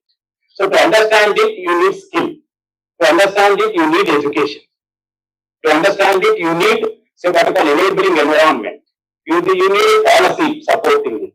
Okay, so keeping that aside, assuming that you have a policy, you have, say, this one. So you need skilled people in this country. That is where this hub has a role to play. That is where the importance of innovation comes into the picture. Then infrastructure. I am also very happy to see, because though I came here several times while this construction is taking place, first time I am coming to this, what we call auditorium. So there was a single point agenda for me that the colleges what this university has, no other university in the country has. The infrastructure that this country has, physical and lab. Physical infrastructure is one, lab infrastructure is another one. So that's how, say what you call, we have pushed, we have actually bulldozed. We have bulldozed the things to make it happen. So, so one is skilled people. So there is a huge skill gap today in this country. There is a huge skill gap. That is where this, say what you call, so knowledge, infrastructure, policies, say what you call, and talent. I have to, say for example, if I have to attract talent, I need to create a very dynamic working environment for it. Unless I create that, it is not possible for you to actually excel, to get an idea, to move forward, and so on and so forth. Okay, this is one. Then another aspect is, this is a very challenging one, that is where the role of students and as well as the faculty comes into the picture. We are talking of innovation, we are talking of, so what you call this, that. But the issue is, whatever innovation we bring in, that should have a maximum value to the farmer. You have to build a potential value to the farmer in that product, in that process, in that solution. You have to build the value. Unless you build the value, the farmer will not accept it. Now, if you want to build the value, how you build the value? First, then you should understand what is that gap, what is that problem. What is that problem? Unless you have a problem-oriented solution, unless you have a problem-solving solution, whatever innovation you bring in, it has no meaning. It has no meaning. So when you first, so there is a lot of, so what you call, role by the RARS, by the staff, faculty, to actually, and there is a need, madam, I think you have 3 innovations, you have to map now, each innovation hub to what districts it will cater. You have a demarcation. You need to have a demarcation. So from this, because I am seeing that somebody has come from here, so you need to have to what district this rural innovation hub caters. So then you need to, the IRS here, the faculty here, have to map the challenges and the problems in these districts on which the students can actually think, ideate. You can think, you can design a product. You have to nurture the idea in you. That is where when you come with that idea here, these people will mentor you. The faculty will mentor you. So they will connect you to the, so what you call agri startups if they are writing. So you need to understand the ecosystem. What are the problems you have? What are the challenges you have in agriculture?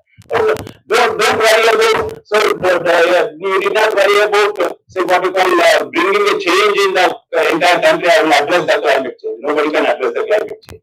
Forget about that. No, so it is not possible in the near future to address the climate. We are still understanding the climate change. Okay, so but what are the little problems? Say for example, we have 3 innovators who have come, 1 with solution and 2 with products. So they are addressing the problem in the, so what you call agri-food value chain. So you identify the problem. Say connecting farmers to the market is a challenge. So if you can come out with a solution where the farmer can be connected to the, say what we call markets with some innovation in that, whether you assess the quality, whether you have a product which has a demand. Say I was in America once. I went there and asked, so there was a Tamilian guy also with me. So I was asking basmati rice for preparing, so what you call biryani in our home. Whereas Tamilian was asking some other rice. I didn't understand. So he said that this is the only rice we use in Tamil Nadu for preparing biryani, not the basmati. So they have a special variety for biryani. Okay, so that is so now anybody, any Tamilian in the world will use only that rice. Okay, so you have to think in that direction. So you have our parents want to eat rice. They can't dispense with rice. Still they have sugar. They said that we want to eat rice. So you have but incidentally, I don't know how many of you know Telangana son we have not bred for what you call no GI. We haven't bred that. We haven't bred that. Our intention was, my only target was, because I know at that point of time when I was a student, Telangana, so what you call Tellahamsa, Sureka, IR64 were of 125 days. So our Telangana has a weather conditions which the rice variety should be of 120 to 125 days. So we targeted to breed a variety which is of 120 to 125 days. And that is the reason why we pushed all the varieties. You can see from then onwards, all our varieties are of this range. We also have say mid-late and so on, 135 days and late varieties, but that was because that enables us to complete the life cycle in that 4 months, so that it would be possible for the enhancing the cropping intensity because we are creating water sources and so on. So that was it. Then we found that there was a low GI in that. Say what we call new people were the ones who initially identified that. Then we started promoting it. So this is how. So problem solving solutions are that is where your role comes into the picture. Your ideas comes into the picture. Now here there is another component that is what we call it as interoperability.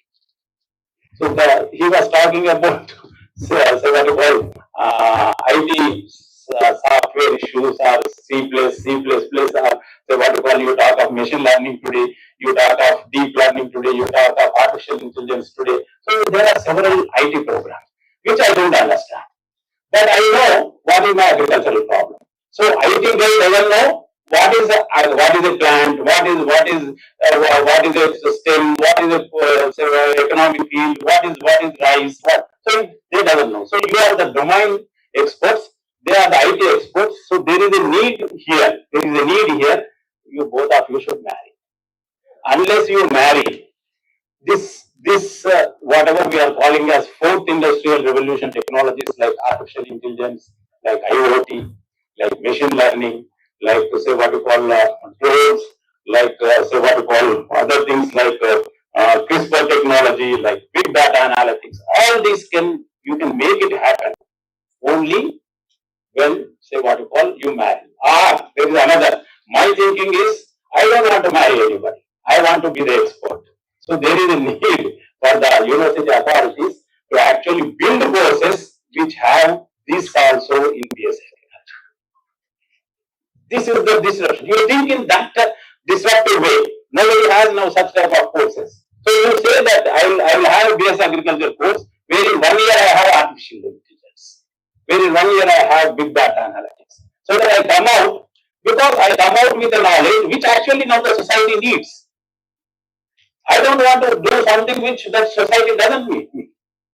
If I go with base agriculture, maybe tomorrow the job opportunities are less for me. So I need a skill which actually. So this is another challenge what we have, which we look at. Then another problem we are facing actually. Now he has built a product. Now you have to upscale it. He has built a value to his product. He has built a value for the farmer, but you have to upscale it. How do you upscale it? So this is a big challenge. So while designing a product itself, you should have back in your mind that the product has an ability to upscale. So just doing a pilot and leaving it there. So that means you have to look at the incentives and the challenges of upscaling in advance. Unless you do that, it would not be. Then another important thing is, say what you call building action. Building action means your product should be. Now, the problem with these three people is they have not built an action program.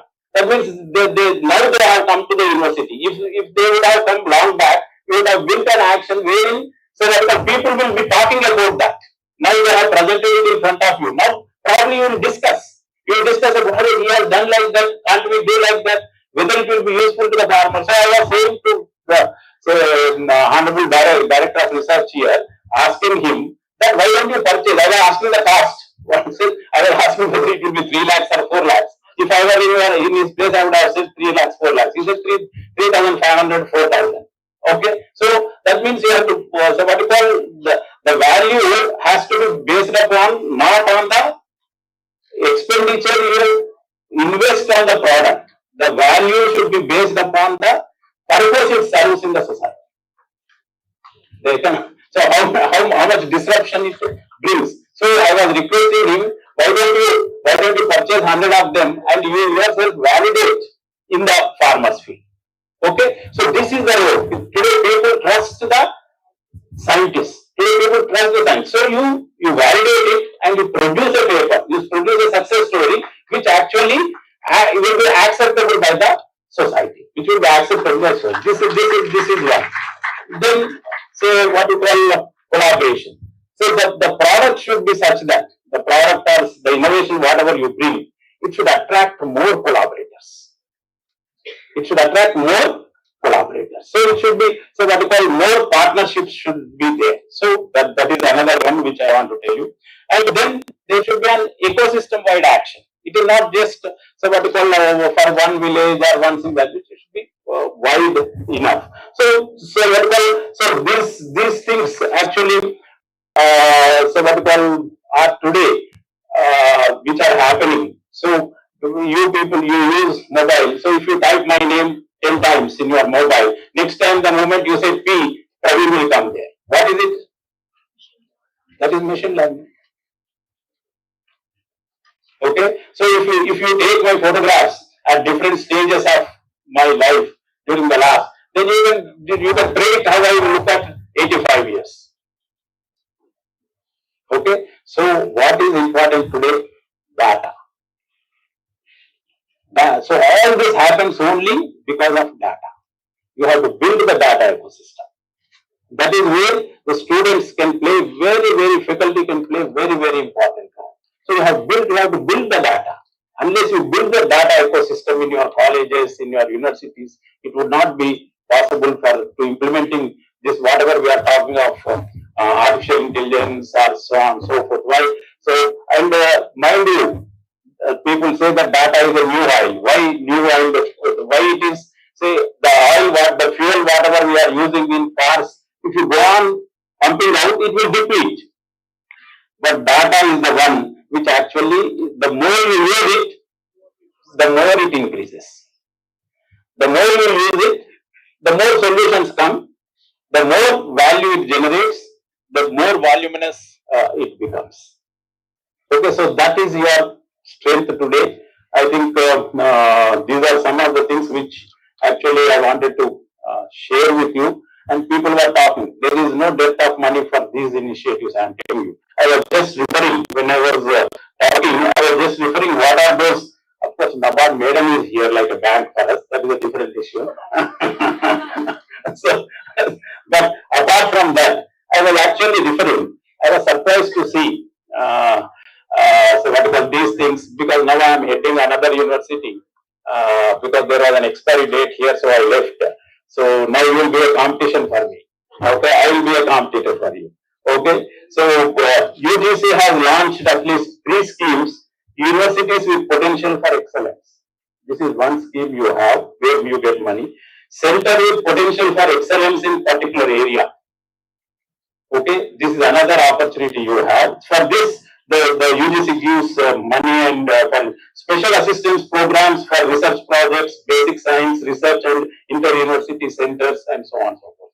Then Government of India also have, so what we call impacting research, innovation and technology program, IMPRINT. Then Uchatar Avishkar Yojana is another one. Global Initiative and Academic Networks, GAIN is another one. Global Research and Interactive Network, GRIN is another. So there is no dearth of money. Money is available. Only you should have an idea. Only you should have a talent. Only you should nurture your idea. So I was nurturing. Maybe many of my staff members know. So what you call, I was bathing irrigation, I was eating irrigation, I was walking irrigation, I was sleeping irrigation. So for the last 39 years, 39, now 42 years. 42 years, I was doing this. So what you call, throughout my life. So irrigation.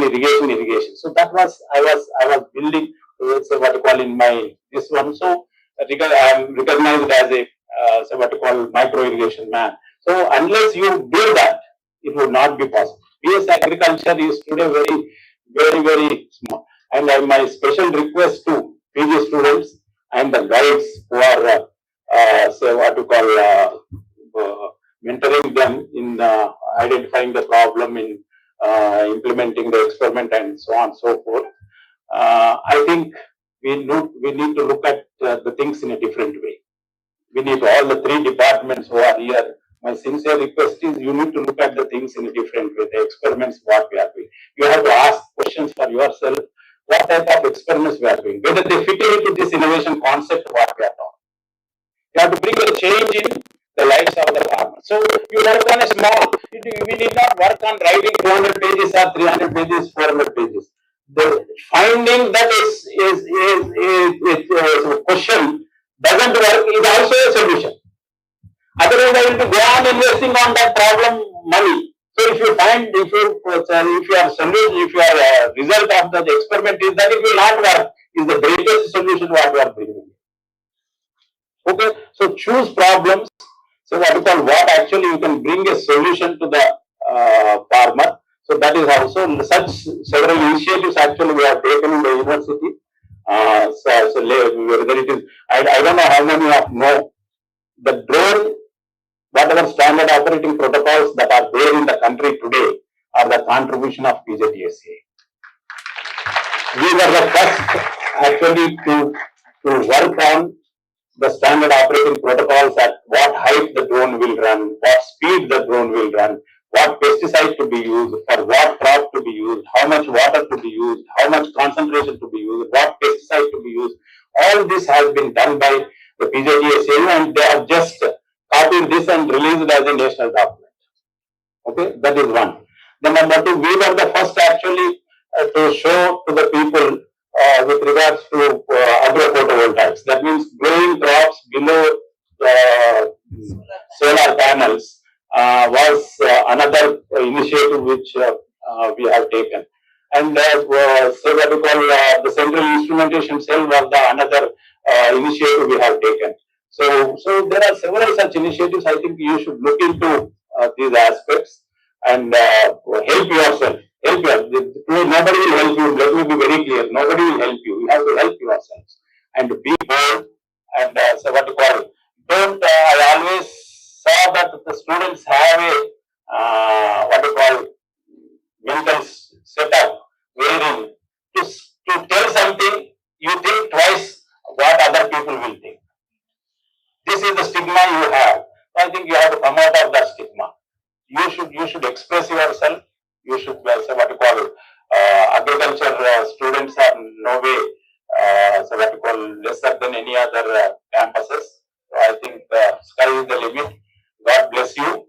I wish you all the best in your life. Thank you.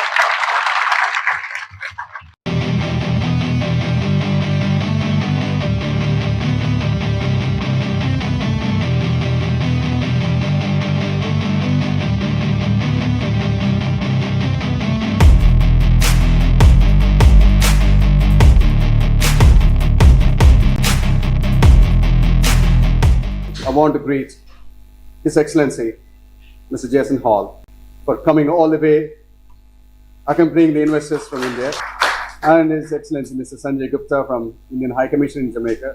Thank you for being here. Most importantly, His Worship, the Deputy Mayor of Montego Bay, Mr. Crawford, Deputy Prime Minister, and the Minister of National Security, and the General Secretary of Jamaica Labour Party, and the Member of Parliament for this area. There's another one here in this room, the youngest man in this room, Mr. J. Chaudhary. Welcome to Montego Bay with the entire ISF team here.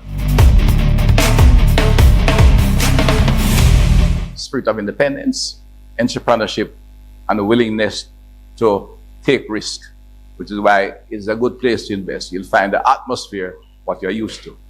People who are very friendly, enterprising, and creative.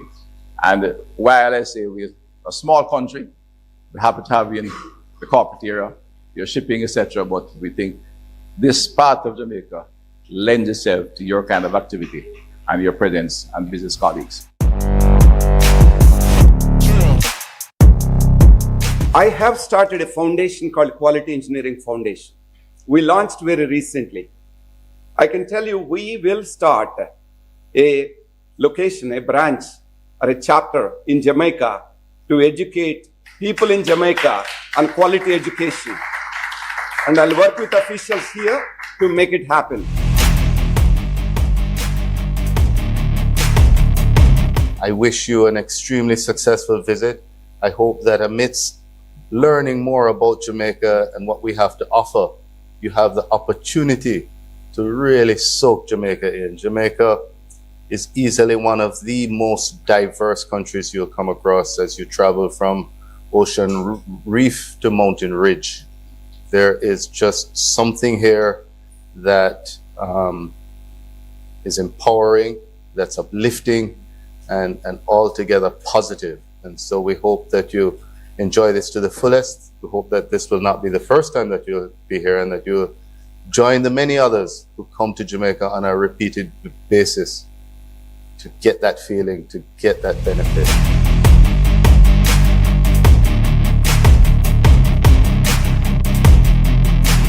I once again congratulate all stakeholders who have put in their efforts to organize this conference.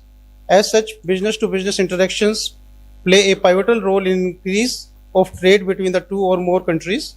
The High Commission is keen to facilitate and support all engagements which bring together the entrepreneurs, investors, and industry to openly discuss the viability of business proposals.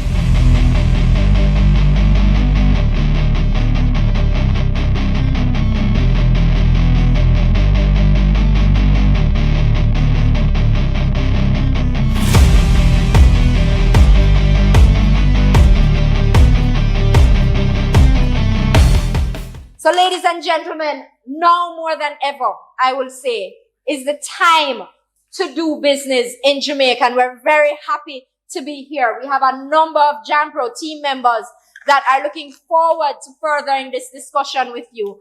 And of course, anything that you require to help you make that decision, we are here to serve.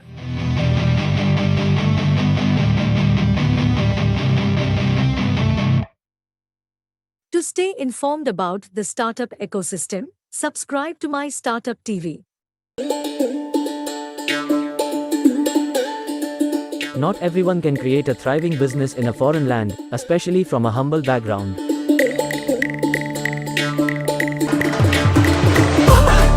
But Dr. Guna Muppuri did just that in Jamaica, thousands of kilometers away from his village in southern India, town of Chittoor, Andhra Pradesh. Dr. Guna's journey to becoming a global entrepreneur and philanthropist is a story of vision, dedication, and relentless pursuit of excellence. Dr. Muppuri's path took a transformative turn when he interned at the University Hospital of the West Indies in 1992, laying the foundation for his future in the medical and pharmaceutical fields. Dr. Muppuri served as a family physician in Jamaica for over 2 decades. His unwavering dedication to healthcare and his patients' well-being earned him recognition from the Jamaican government. However, his entrepreneurial spirit soon propelled him to explore new horizons. In 2005, at just 35 years old, Dr. Muppuri founded Indies Pharma Jamaica Limited. As the principal founder and CEO, he led the company to the forefront of branded generic pharmaceuticals. A landmark achievement was Indies Pharma's listing on the junior market of the Jamaica Stock Exchange. Dr. Muppuri's contributions have earned him numerous prestigious awards from Jamaica and India. In 2019, he was honored with the Pravasi Bharatiya Samman, the highest civilian award for the Indian diaspora. The same year, he was nominated for the Padma Shri Award. Dr. Guna's dream was fulfilled when his icon, Dr. J. A. Chaudhary, founder and chairman of ISF, visited his company and was part of a business delegation. Dr. Muppuri's words, which expressed respect and admiration, were palpable, reflecting a moment of profound significance in his journey. See, all my generation of techie consultants and entrepreneurs, they were all, they wouldn't have been here if it was not his vision. Yes. See, someone has to do all the cleanup job and someone here to start somewhere. Having built a thriving generic drug business, Dr. Guna is now set to embark on new ventures, including a medical school and a medical city in Jamaica. Dr. Guna outlined his vision for the future. 11th grade high school in Jamaica is enough for you to do 2 year and a half of pre-med, then you just get into medical school. That connecting link crash course is one we need, which is where STEM comes into play. So what I'm saying is, how do you bring that IIT into Montego Bay? The entire 20 countries in the Caribbean comes to Montego Bay. This way you do one technology campus. Dr. Guna S. Muppuri's journey from a small village in India to a multinational entrepreneur and philanthropist inspires us all. His story is a reminder that with vision, dedication, and a commitment to excellence, anything is possible. Dr. Guna is now aiming even higher, fully prepared to give his all to achieve his ultimate dream mission. To stay informed about the startup ecosystem, subscribe to My Startup TV.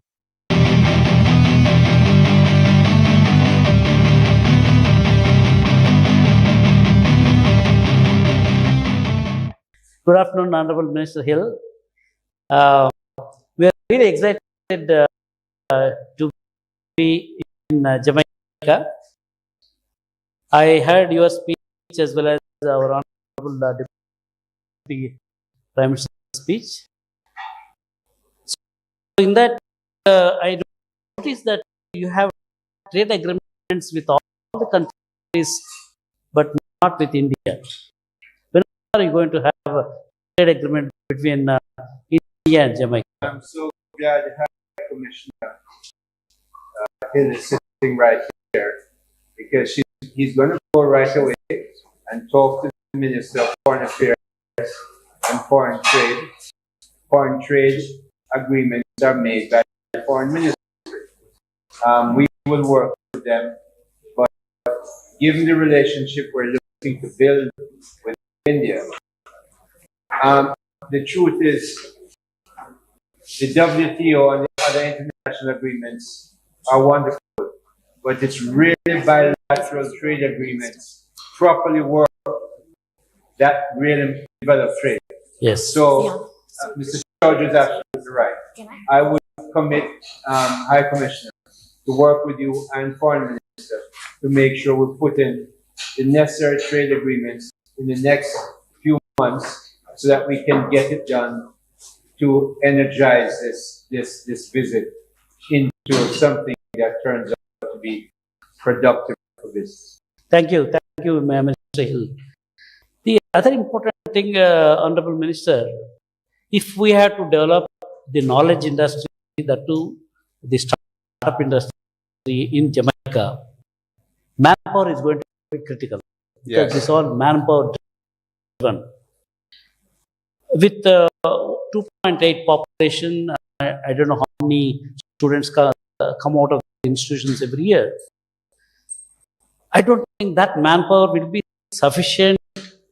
For example, there is Krishna. If Krishna wants to expand operations in Jamaica with say 5,000, 10,000 employees, because he can service all his North American customers. Like Krishna, suppose we want to bring 100 more such companies to Jamaica. So how do we take care of the manpower requirement, that kind of a growing industry? Our cost of operation in Jamaica may be more than the cost of operations in Silicon Valley. So how do you, There's a place for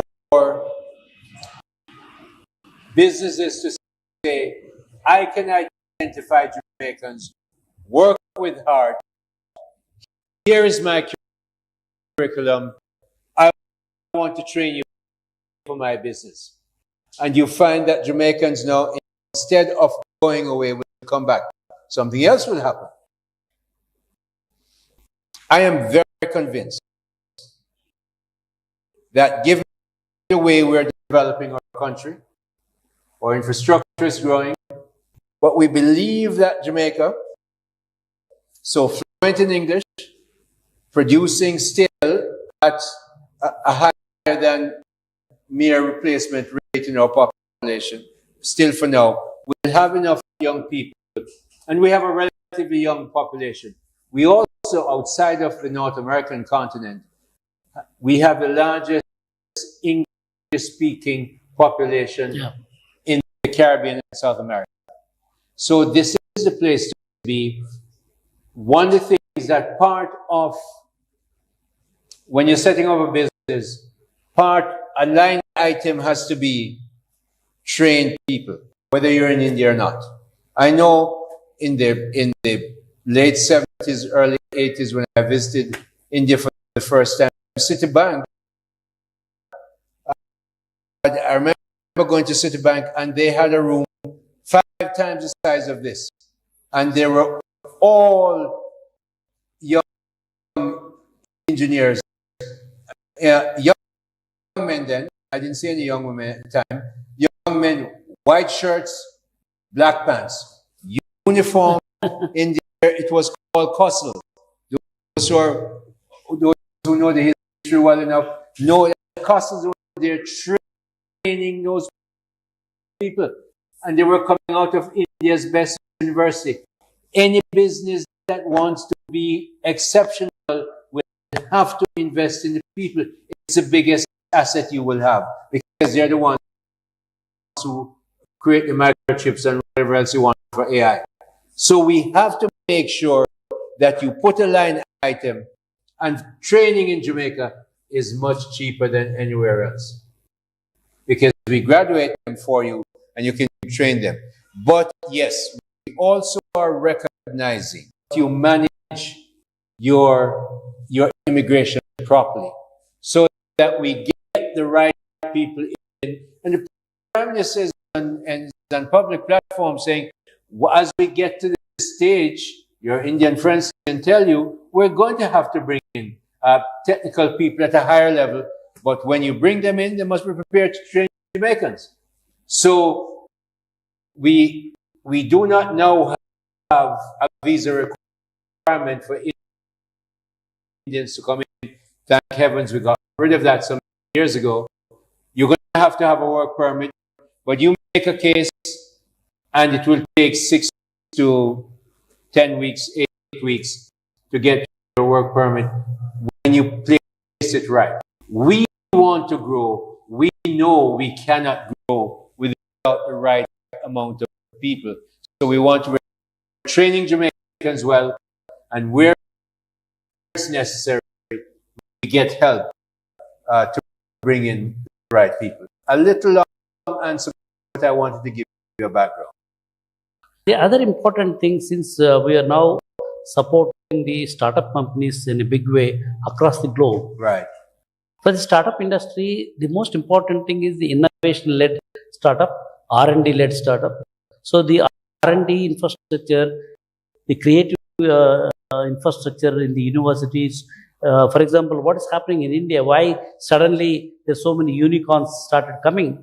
Not only the Indian previous institutions like IITs, IIITs, and all that, they have set up a large number of the R&D labs and all that this thing. So they're creating that kind of intellectual property within those institutions. Because of that, we see there's a sudden growth of the unicorns from the startups coming out of these previous institutions in India. So what is that is going to happen in Jamaica if you start developing that kind of a startup companies from here? Do you have that kind of R&D infrastructure or innovative infrastructure in your premier institution? The CMU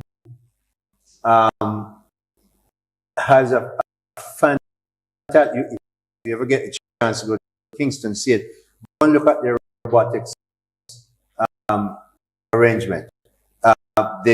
Jamaica just participated in a robotics conference in France last year, and they're coming from our universities. The MCU in Manchester is the same thing. We know that Wipro, last Turbo, Infosys, these companies, these huge Indian companies, of course, Ambani's and the rest of them, Tata, before all of those that I just named, Tata was doing this. They made sure they invested a lot in R&D in India. And while the university, because you know the universities weren't rich, it's a lot of help came from the companies. And so, as I said to you, a line item must be in there for not only training R&D, and the government. Now you heard the deputy prime minister. Deputy prime minister himself is a doctor, is a technical person, understands this. We just talked about it, and more as we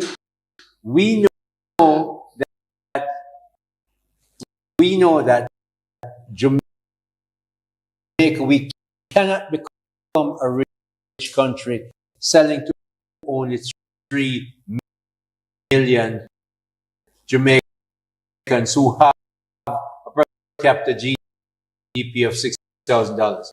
We're never going to get rich. We're not going to be able to do that unless we move, in fact, leave from the quality of people that we have. And that means investing in R&D in our university and get our companies who come here, including wonderful Indian ones, to invest here and make sure you help with our R&D investment. So we're open for that. We're an open economy, and you have a government that is committed to business. Thank you, Mr. Hill. The other important ingredient for the software, particularly knowledge startups to survive and succeed, government is investing heavily, creating incubators. For example, in Hyderabad, government of Telangana created a fantastic facility called T-Hub. They provide the entire ecosystem, not only just the building, the workstations and all the conference rooms. They bring the investors, they bring the prospective customers there. That kind of a infrastructure they have created. Because of that, I mean, a lot of startup activities are happening. So for promoting the startup industry, because you are going to push your, as you just now mentioned, all your citizens to the next level. Definitely, this is the path. But for that, how are you going to? I mean, do you have plans to create that kind of high quality T-hub kind of infrastructure? Not only the physical infrastructure, but the intellectual infrastructure, the marketing infrastructure, and all those things have to be provided. See, government is a big buyer. They are big purchaser. They themselves either use that product or they connect to the other the partners within their country. So, do you have any such plans? I tell you, I know what Mr. Naidu, Chief Minister Naidu did in Andhra, and how he built Andhra to the state where it is today, where it has always been a leader in India. And a lot of that he did through the private sector. Yes. You know why Deputy Prime Minister, General Secretary of the governing party, the Minister of National Security, who handles visa and all those kind of stuff, is here today. Why we spend so much time here? Because we want companies like you from India to understand the commitment of the government. You can go away and say, we understand, you have a contact that you can go to, because why we want you from India is to help us to do exactly that. Yes. Part of what, yes, we want money. Yes, we want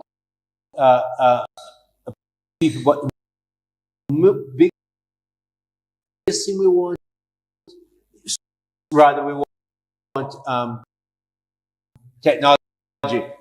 The biggest thing we want is the people that will come with the ideas. We don't want to recreate the wheel. It's very costly to create a wheel. We want to make sure the wheel that you have, we adjust to our size. And we know, we really don't, to be totally honest with you, we really don't know all the ecosystems that you will need to make that work. We know you know. So we want to make sure that you and your colleagues in this delegation say to us, this is what we need. We say, all right, give us a proposal. We then look at what we have to do, where we're going to take the, because we've given up sugar. Sugar is not in our economy anymore. Bananas not in our economy anymore. Okay. The way we have to go is to go up the technology field and make sure, even if it's healthcare, and our nurses, like some of yours, have the cachet in the United States. You go up and down the east coast of the United States. I forget California. We leave that to you. You go up and down the east coast in the United States. You find 5 matrons in any Mount Sinai hospital and a bunch of nurses. Because if you get a nurse from that has been trained in the Kingston Public Hospital, there is no disease, no problems that she can manage by herself. So they're very welcome. So even the healthcare business, we want to say, yes, we have good nurses, we understand, but you have the technology. I've been to your healthcare areas in India. What the pies have done in southern India is amazing. Manipal hospitals. Exactly. So we want to make sure that when you come, you bring that and you say, here Jamaica, we will help you, but this is what you need to do. So it saves us from spending money that we might waste without your knowledge. So come to Jamaica. Thank you. Thank you, Honorable Minister. Before we leave, I have a request. Yes. To take these discussions to the action-driven program. We mean business. We don't want to waste your precious time. At the same time, I don't want to waste my CEOs who have come and participating, coming all the way from India, North America and all that. It has to result in getting into actual quick results. For that, I propose to sign an MOU with ISF, with the Jamaican government, clearly articulating what is that we are planning to do, what is that we expect from Jamaican government, this thing, what are the milestones, and I request you to review these milestones at least once in a quarter in a Zoom or whatever it is, so that if there are any bottlenecks, we can clear all the bottlenecks so that there is a smooth passage, because ultimately we have to succeed. Ultimately, the citizens of Jamaica has to be a successful citizen.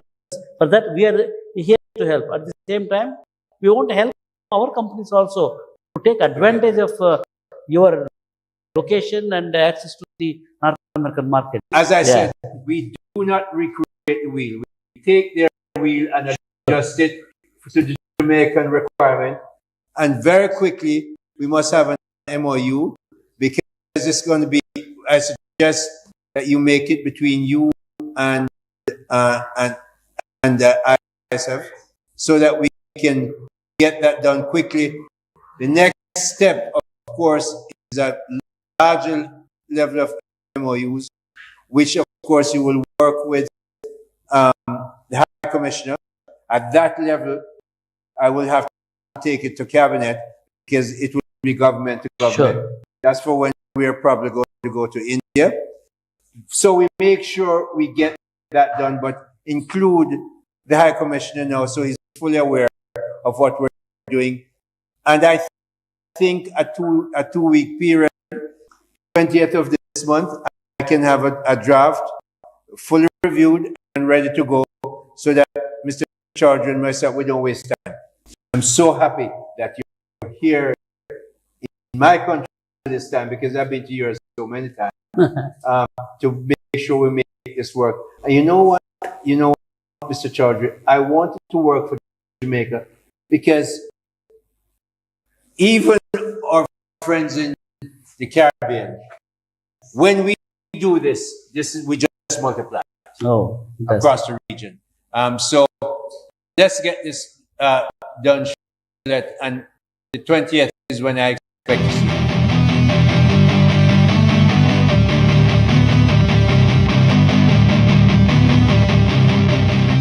So the query is, Jamaican Investment Ministry, led by you, sir. All the graphs I have seen, one thing which was missing, and I have a question related to that, the interest rates actually. Our finance minister cannot tell the central bank what to do. It's independent. He has a currency board. It has a board of directors. And it has one mandate. The mandate is to control inflation, not to manage currency.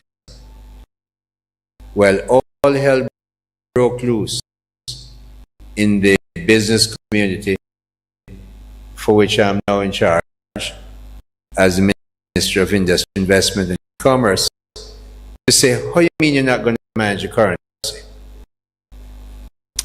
Well, we said the central bank has one mandate: to manage inflation. Inflation, we said, and we renewed it earlier this year, must stay in the range of 4 to 6%. Well, we made our law, and Mr. Putin made his decision, and Hamas made their decision, and the world wasn't quite as even as when we made the law. Oil prices went up. India had a privileged position. Good for you. And therefore inflation took off. Oil prices pushed a lot of things. Then the pandemic happened, of course. Pandemic messed up everything in the world. But it affected the whole world. Our inflation, we were managing within the 6% all those years, and then the inflation took off and went to as high as, I think, 10.5. Very high. However, we stayed the course. We wouldn't change the law. And in between that, our currency, now you will live in a hurricane region. Usually if there's an announcement that there is a weather formation off the coast of West Africa, our currency started to wobble. Very unstable. Well, in the past 5-6 years, the currency has had a variance of between 2.5%, 3.5%, 4% maximum variation. Now that's unbelievable. Let me tell you how unbelievable it is. Lenders have now agreed with our Minister of Finance to accept Jamaican bonds. We don't increase our debt, but we replace existing debt that is becoming mature. They are now willing to issue bonds denominated in the Jamaican dollar. You cannot get any more respect than that from your international lenders. So the interest rates have now in the past couple of months come back. It's now down to 5.3%. The range that we're looking at to manage our currency has come back within the range. Interest rates is still a little bit high at about, I think it's about 7%, but I see that Europeans start to cut interest interest rate. We have now been back in the range that we've set it for.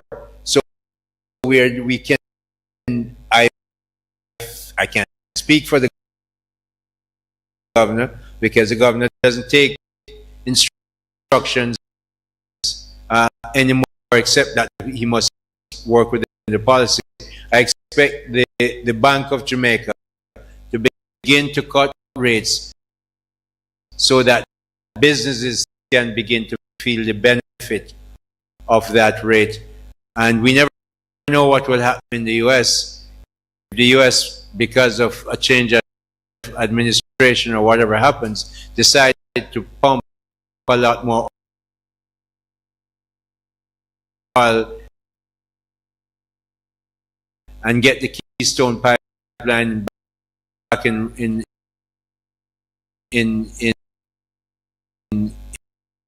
operation, oil prices will fall and inflation then can be expected to come down and interest rates then can follow it in Jamaica.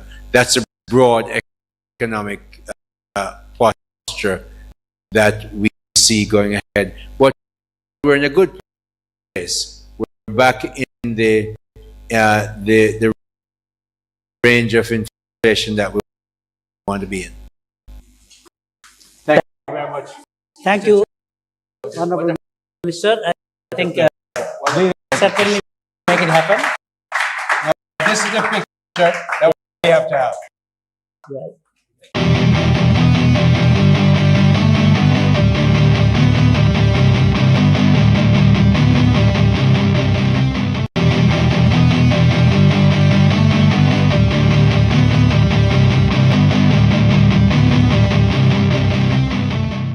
Good afternoon, Honorable Minister Hill. We are really excited to be in Jamaica. I heard your speech as well as our Honorable Deputy Prime Minister's speech. So in that, I noticed that you have trade agreements with all the countries, but not with India. When are you going to have a trade agreement between India and Jamaica? I'm so glad the High Commissioner Hill is sitting right here, because he's going to go right away and talk to the Minister of Foreign Affairs